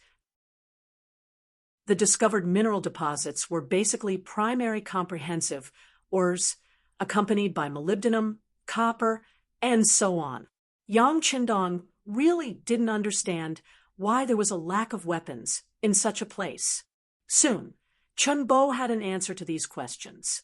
Sixth young master, you don't know, but as you said, there are still some iron mines in the area. It's not difficult to find them. The difficult part is that there are no people who can produce iron. If someone knows how to forge weapons, they will be treated like a treasure. Sometimes 2 tribes and forces will fight to find this person. If they can't be used, they will be killed. Because of this, there are fewer and fewer such people. Some people don't learn to forge for their own safety. At this point, Chun Bo couldn't help but sigh and said, "Sixth young master, you didn't see it, so you don't know? In some small tribes, when they fight with outsiders, what they use is simply a lump of iron. It has nothing to do with sharpness, and they completely rely on their own weight to kill the enemy. This is also why when we appeared, few people were our opponents. Facing the sharp military sabers, cavalry sabers, and battle sabers in our hands, when some of the local men saw it, it was as if they saw rare beauty. There's such a thing? Then the Golden Horde. Oh no. Now the Golden Horde is also scarce in weapons. Yang Qindong never thought that there would be a shortage of weapons because of a lack of technology. No. Large forces would have a place where they could forge weapons. Those places were well protected, and generally there wouldn't be any danger. They would also attract more skilled blacksmiths. As time passed, the bigger the force, the faster it would develop. On the other hand, the smaller the force, the less room it would have for development. It's like raising war horses. Big forces naturally have good horse farms, which are heavily protected. On the other hand, small forces don't have enough strength to protect themselves. The more war horses they raise, the greater the danger they bring to themselves. This is also the reason why they are getting weaker and weaker. Chun Bo's answer was very clear. Yang Qindong kept nodding while thinking maliciously in his heart. In the future, Russia's military equipment was always in the top 3 in the world. Could it be because they had suffered from poor weapons, so no matter how poor they were, they still wanted to develop their military equipment? Having said that, through Chun Bo's introduction, Yang Qindong had a better understanding of the North, the Northwest, and the Northeast. He even had a general idea of how to develop there. If he wanted to develop there, he had to take it step by step. As people said, rice has to be eaten mouthful by mouthful. Yang Qindong was going to start with the army first. After all, without a strong military force to play a deterrent role, future development was just a fantasy. Chun Bo, you must have heard that the army has developed very quickly in the past 2 years. There are already 4 commanders in the army and the navy. Speaking of the army, Chun Bo was naturally envious. Yes, I heard about it from Commander. Who? Well, how about it? Do you also want to be a commander and have a general rank? Yang Qindong looked at Chun Bo with a smile. I will obey the orders of the 6th young master. Chun Bo did not refuse, nor did he show too much desire. Instead, he stood up and asked himself with the appearance of a soldier, "Okay, are you really going to listen to my orders?" The smile on his face gradually disappeared, and Yang Qindong's expression became much more solemn. "Yes, I promise to obey orders." Chun Bo continued to speak with his body straight. I appoint Chun Bo as the governor of the far eastern state, in charge of the local development and military affairs there. When I'm not there, you are the sky there, and you have the right to decide everything. Yang Qindong made a very sudden decision. It was a decision he had never thought of before, but now it was announced. After the order was given, Chun Bo instinctively answered yes. But then his eyes widened. Sixth young master, is this me taking off my military uniform? Of course not. Yang Qindong shook his head and continued, the Far Eastern Army will be established under your leadership in the Far Eastern state, and you will be the commander with the rank of Major General. Hearing that he was still in the army, Chun Bo was greatly relieved. He was worried that he would walk out of the army, and as long as he did not leave, he could discuss what kind of army to bring. Chapter 952. Although Chun Bo believed that his commanding ability was not bad, there was still Wu Sheng among the three divisions. Compared to him, Wu Sheng was more of a professional soldier. If the 3rd Division was promoted to the 3rd Army, Wu Sheng would definitely be the commander. At most, he would be a political commissar. Although he was also a military officer, the political commissar was mostly in charge of ideology and logistics. This had always made him feel restricted. Now, he had become the commander of an army. Although he was not in the cold front, at least he could make his own decisions. As for managing the development of the Far Eastern region, Chun Bo could only smile bitterly. Who asked him to say that the Far Eastern region was not easy to develop, but they could try to develop slowly? Since he had such awareness, who else should he give this task to? Appointing Chun Bo as the governor of the Far Eastern region, and concurrently as the commander of the Far Eastern Army, was also Yang Qindong's decision. The Far Eastern region had to be developed. Although it could not be as fast as he wanted, it would not be too slow. This required someone familiar with the region. This would save a lot of time. In addition, the situation there was very complicated. If he only sent a civil official like Yu Mian, what would he do if he encountered danger? He had to be familiar with the situation there, and also had to be proficient in both civil and military matters. Without a doubt, Chun Bo was a very suitable candidate. With the matter settled, Yang Qindong chuckled and pointed to the chair opposite him, for Chun Bo to sit. You are now a major general. You can't forget Wu Sheng and the commander of the 2nd Division, Luo Pa. You were all his subordinates. Now that you have been promoted, he can't forget. Therefore, I plan to promote the 2nd Division of the Cold Front to the 2nd Division of the Lu Army.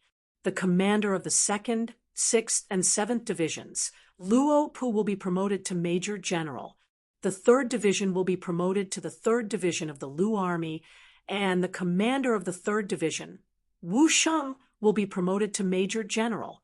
Considering that he was still in the Siberian plains and was unable to recruit the superior soldiers of the Han Army, he would do it based on the current situation. He only needed 1 elite 3rd Division, 3 hybrid masters, and 1 female true master. What do you think? Of course. Chun Bo had no choice but to stand up and respond. He was already a major general, and there was no reason for him to stop others, not to mention that these 2 people were not inferior to him in terms of ability and experience. After a night of discussion, the 3 generals were decided. Chun Bo returned with satisfaction. Yang Qindong, on the other hand, slept very late. He thought a lot about the problems in the Far East. According to his plan, the 5-star army would have to fight with the Great Horde and even the Gyuros. It would be a huge battle, and the transportation of supplies would become a huge problem.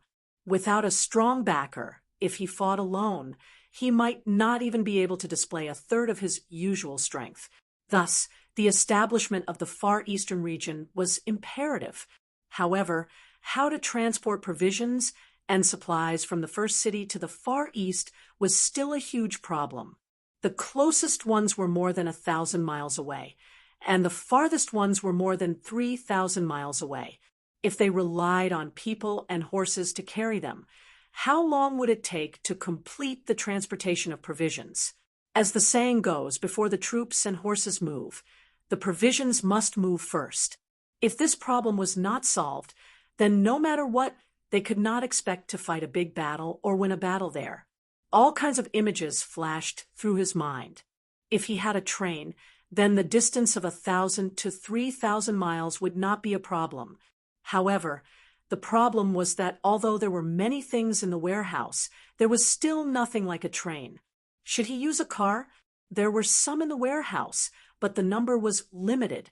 If he couldn't make it himself, there would be problems with the warehouse's support. He didn't even understand the basic principles behind it. Once the car broke down, it would be a pile of scrap metal. If he could not make it, and he did not have a train, then what should he do? This problem was very difficult for Yang Qindong. When he heard Luan Xiaoyu's even breathing sound in the room, the word train suddenly appeared in Yang Qindong's mind. Yes, there is a train to transport. As if he had suddenly thought of something, Yang Qindong abruptly said, causing Luan Xiaoyu, who was already in deep sleep, to turn over on the bed. She seemed to be muttering something. Obviously, she was dreaming of something. Seeing that he did not disturb his wife's sleep, Yang Qindong smiled quietly, then took off his clothes and walked to the bed. Lying on the bed and hugging the sleeping Luan Xiaoyu, Yang Qindong was still thinking about the train tracks in his mind. If there was no Yang Qindong, history would not have the first wooden track until the second half of the 16th century. It was in the mines and quarries of the United Kingdom and Germany that were made of useful wood. The cars that walked on the track were pushed by people or animals. It wasn't until 1767 that the price of metal in England plummeted. There was an iron factory owner who saw piles of pig iron that couldn't be sold for money and occupied a lot of space. So he ordered people to cast long iron bars and lay them on the factory's road. He was prepared to sell them when the price of iron rose. However, people found that the vehicles that walked on the road covered with iron bars were not only labor-saving but also stable. In this way, the train track was born before the train. Later, after continuous development, the iron bars were improved and made into groove-shaped rails.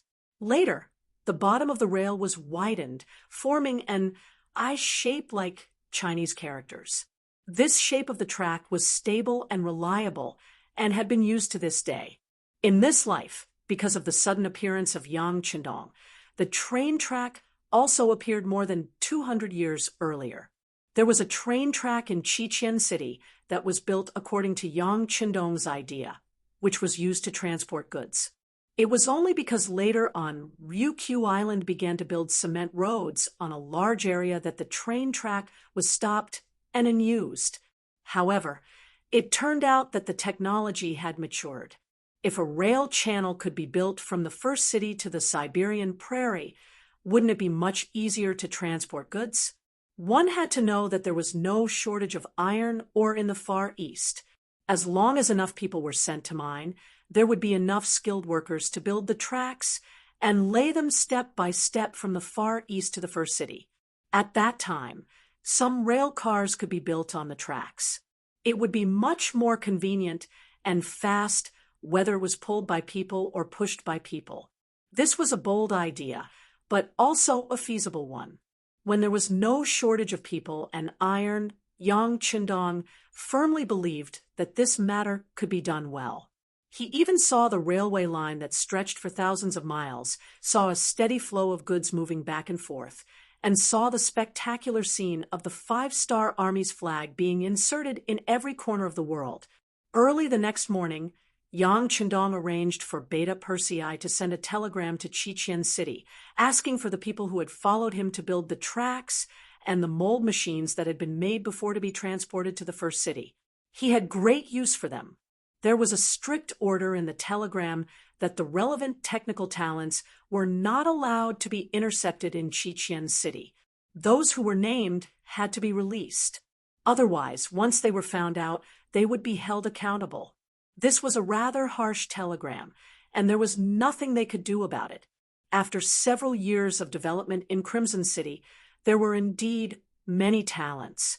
Their brains were active, and after reading the books that Yang Qindong gave them that could be called divine books, they relied on imitation to make a lot of things and were constantly studying the core technology. Usually, such people were also regarded as great talents by Chichen City. If other provinces wanted such talents in the process of construction, they would not be able to do it no matter how hard they tried. But this time, in order to develop the Far Eastern region, Yang Qindong finally made up his mind to make good use of these talents. These talents could be compared to the sharp blades of thousands of soldiers and horses. Once the Far Eastern region was developed, with the vast land there, tens of millions of hectares of arable land could be cultivated that could solve the problem of food and clothing for many people.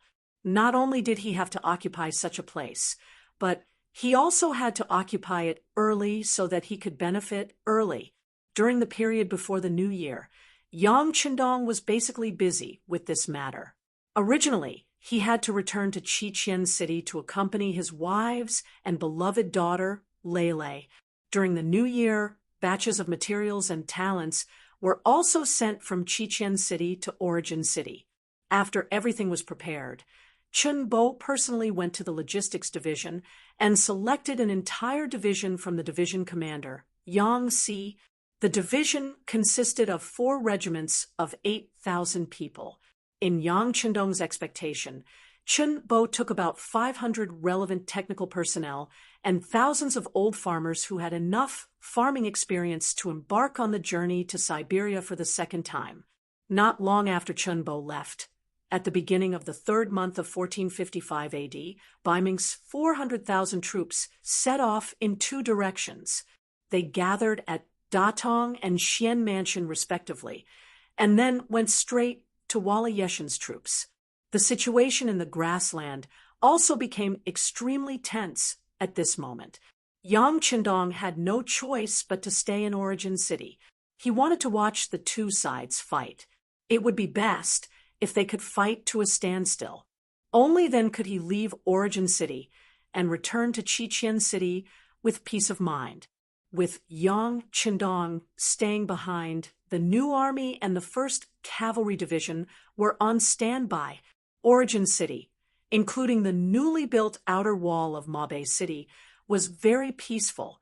Every day, there would always be some Han people or grassland people who came to Origin City to avoid the war.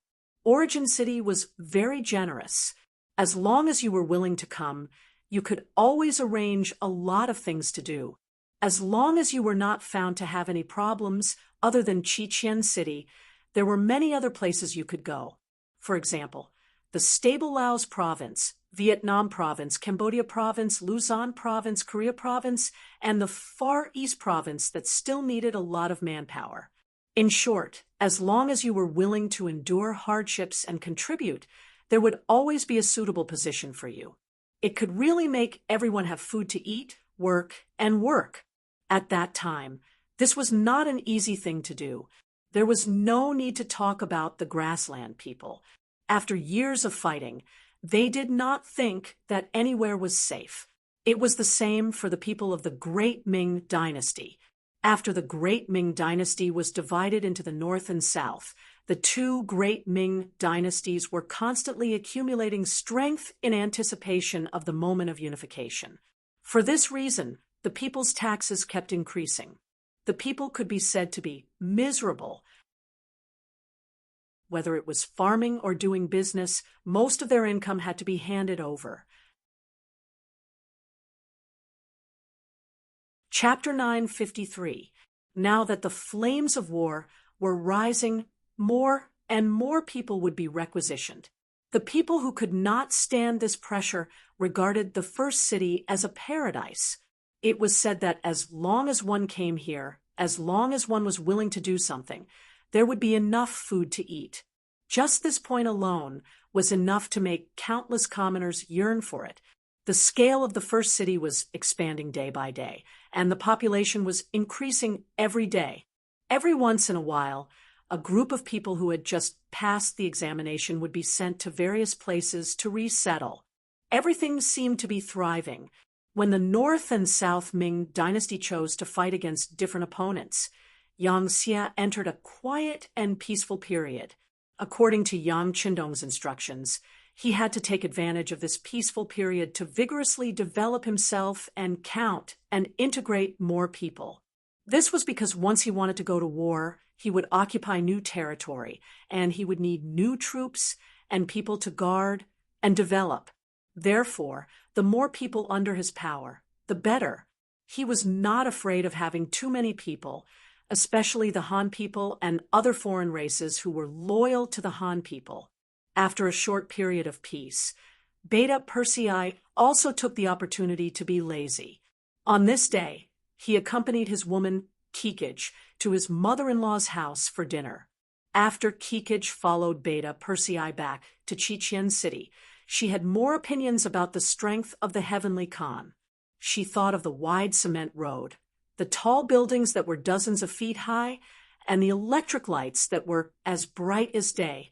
Since returning to the first city, she had been persuading her mother to leave with her and live in Qiqian City, perhaps in order to better solve the worries of the senior cadres and generals, or perhaps in order to better control them.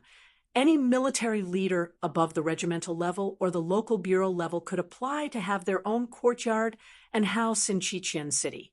Beta Persei, as the person in charge of Yang Qindong and a colonel, naturally had such qualifications.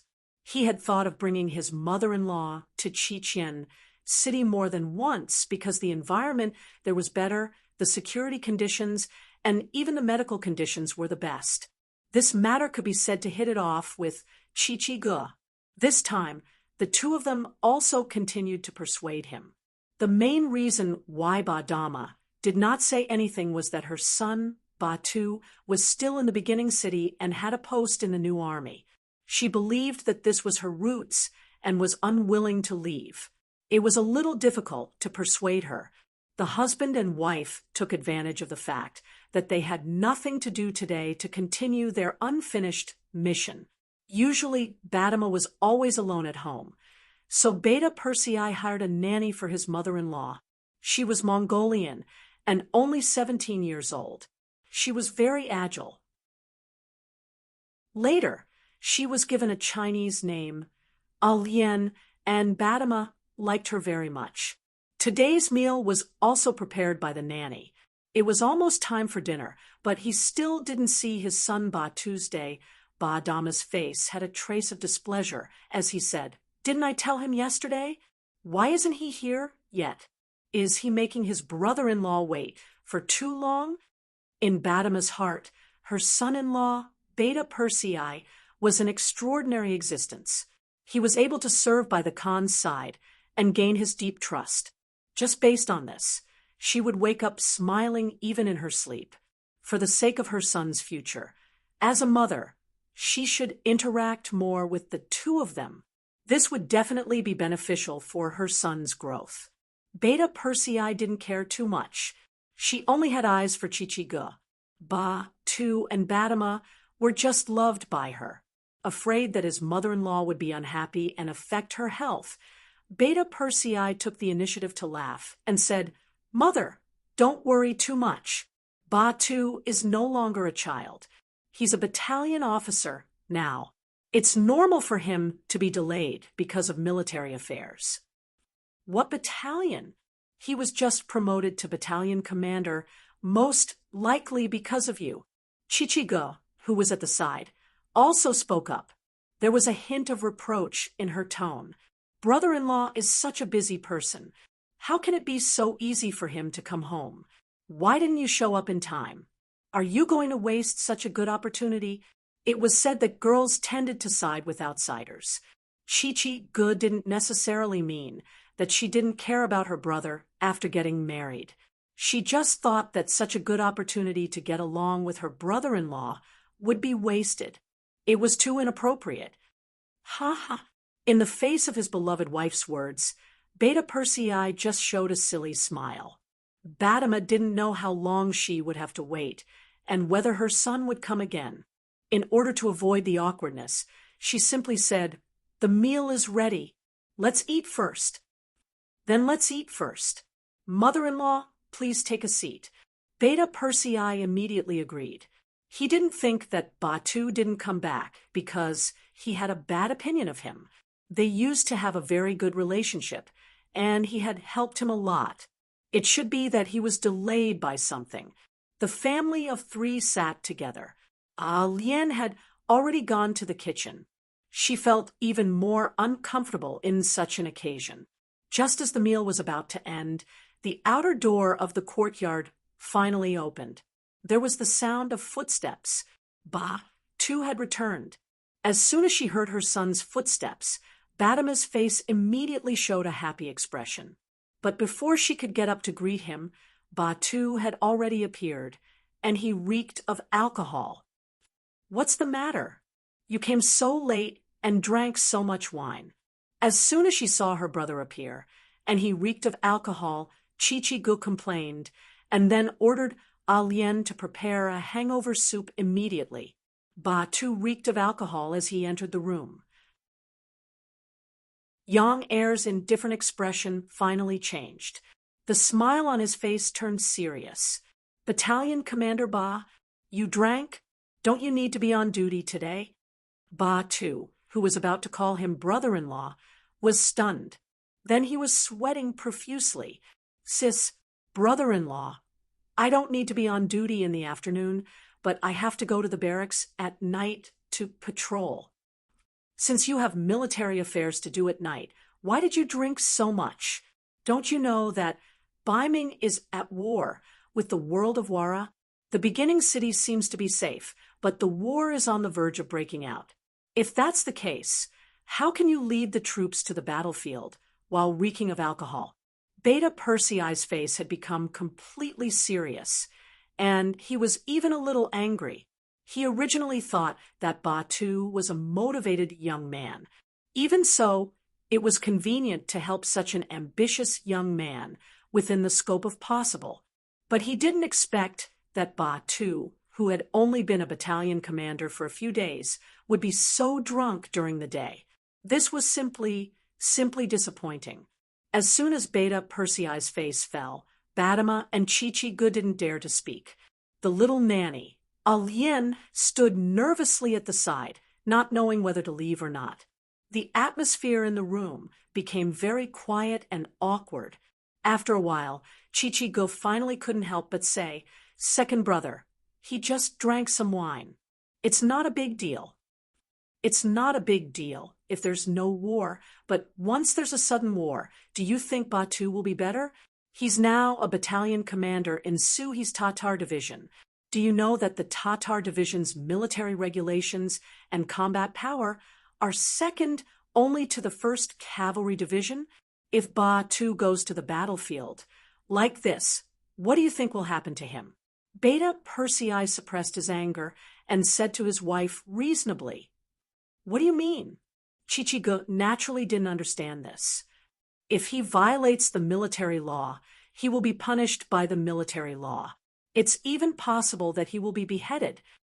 You understand?" Beta Persei said in a tone of disappointment. This sentence scared Chichigu and Badama so much that they tilted their bodies and looked like they would fall at any time. Fortunately, Yang Er reached out in time to support his wife. Lien, who was at the side, was also very perceptive and supported Badama. "This is the serious? Aya, Batu, how can you drink so much wine in broad daylight? If something really happened, even your brother-in-law wouldn't be able to say anything. What are you doing?" After Badama recovered from his shock, he immediately reprimanded his son. In the eyes of a mother without a husband, her son was her sky and her earth. If something really happened, she really didn't know how to continue living. Although Chichigu didn't say anything, her eyes showed obvious reprimand. Obviously, This incident angered her as his elder sister. She was angry at her brother's failure to live up to her expectations. Ba, too, who was targeted by everyone, had a wronged expression on his face. He did break the military law in the afternoon and drank, but he had no choice.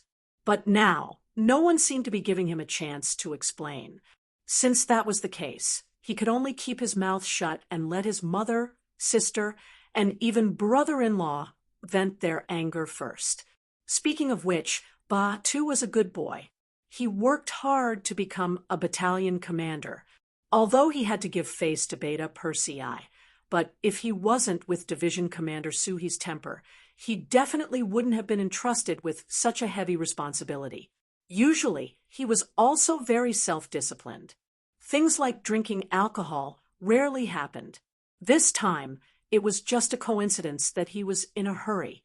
Batu lowered his head and didn't refute. He was like a child who had done something wrong and was admitting his mistake. When Kikich saw this, she couldn't bear it and gently shook her husband's arm. Beta Persei sighed softly. He knew that he had to say something, so he said, "Okay, tell me, why did you drink so much in the afternoon?" "Yes," Batu answered, then slowly raised his head. "Brother-in-law, I knew yesterday that you were coming today, so I had already planned to have lunch with you and Mother. But I suddenly received an invitation in the morning, so I didn't come back in time." "Invitation? Who is it?" Beta Persei had been by Yang Chendong's side for so long. Although he wasn't extremely smart, he could always see the essence of some things very quickly, and his intuition told him that this invitation was the source of all this mess. If he guessed correctly, the identity of the person who sent the invitation should not be simple.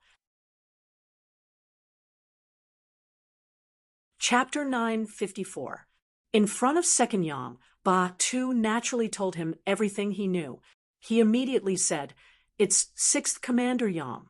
He's marrying Xiaofang today, and has invited all of us regiments and battalions to congratulate him. Who would dare to refuse such a request?" Yang Lu's ha. Ba Tu, I didn't expect you to not tell the truth in front of me. Do you really think your wings have hardened? At first, Yang Er was still listening attentively, but when Yang Lu's name was mentioned, he laughed loudly, and there was even a hint of anger in his laughter. "Brother-in-law, why would I lie to you? It's true." It was Ba Tu's turn to be puzzled. He didn't know what he had said wrong, or what nonsense he had said. "You still dare to say it's true. You just said that 6th Brother Yang is marrying Xiaofang, but you don't know that I just attended his wedding banquet a week ago. Why is there another wedding banquet so soon? Tell me, if you're not lying, then what is it?" This time, Beta Persei had completely restrained his smile and changed his attitude into an angry one. "It's true. There was a wedding banquet a week ago, but this time he is marrying a new concubine. This is his 12th concubine." The aggrieved Batu continued to explain. He also attended the wedding banquet a week ago, but because of his identity, he couldn't sit at the same table as Beta Persei. This answer surprised Beta Persei. It's actually the 12th concubine, although the young master didn't object to the high-ranking officials marrying concubines, and even said that it was for the great Han dynasty. It wasn't good to marry so many at once. As a servant of the Yang family, the young master only had 7 wives, but Batu had married 12 concubines. What would the young master think if he knew? Although Yang Chendong wouldn't say anything about such a thing, he still had to consider his feelings. Yang Lu was getting more and more out of hand. Thinking of this, Beta Persei lost interest in eating and stood up. "Batu, brother-in-law has wronged you. Don't take it to heart. This is all for your own good. But you have to remember that drinking during the day is always wrong. Do you understand?" "Yes, brother-in-law, I was wrong." Batu did not dare to blame Beta Persei. He could still tell if Beta Persei was doing this for his own good. Beta Persei made his attitude clear. This was the first time he had taken the initiative to stand up for Ba Tuesday. Well, if there's such a thing in the future, you can go, but don't drink too much. Just be polite. If someone forces you on such a matter, you don't have to give them face. If someone tries to make trouble for you, you can come to me directly. I'll go and reason with them. Batu was so touched that he nodded repeatedly. Brother-in-law, don't worry. This won't happen again. Yes, since you're back, spend some time with your mother and sister. You can go out for a while. Beta Persei gave Badama and Kikij an apologetic look. Now that such a thing had happened to Yang Lu as the leader of the family, he had to take care of it. Beta Persei strode away. Lien hurriedly went down to prepare the hangover soup. Badama and Kikij were also busy helping Ba to take off his coat to let him have a good rest. After all, it was no small matter to provoke Beta Persei's anger. In a courtyard in the first city, there was nothing hanging outside the door. This was because the servant, Yang Lu, did not know what to write. After all, he was the sixth in the family and had been given the surname Yang. However, the young master's surname was Yang, and he was also the sixth in the family. This made him have too many taboos. However, with Yang Lu's status as a servant of the Yang family and his position as the head of the logistics division, even if the place he lived in was very shabby, it was still as crowded as a marketplace. When Beta Persei came here with 4 guards, he saw a long line outside the courtyard. Many of them were carrying things in their hands, and it was obvious that they were there to give gifts. It seemed to be a matter of course for an official to receive gifts. It was also the best way to connect the relationship between the two parties. If you don't have a good relationship with your subordinates, everyone will make things difficult for you. Then, your orders will probably go out of the building. Such an official would not be awe-inspiring enough. However, there should be a limit to receiving gifts. It was really a bit too much to be so blatant. Looking at this scene, Beta Persei was furious and strode to the entrance of the courtyard with a long face. Yang Er's sudden appearance and the fact that he only brought 4 plainclothed guards with him didn't attract much attention at first. Those who were able to come here were either rich or respectable. There were even quite a few people who had quite a bit of power in their hands. Usually when they took action, they would bring more than 10 subordinates with them. If they only brought 4 subordinates, it could only be considered ordinary. However, as soon as Beta Persei appeared, he did not intend to line up. Instead, he walked straight past many people, which caused some people to be dissatisfied. Some people with a bad temper shouted on the spot, "Hey, who is that? Doesn't he know the rules? Why is he cutting the line? Who said he isn't? Does he think he's a piece of material? Don't you know what kind of place this is? It's not a place where you can behave atrociously.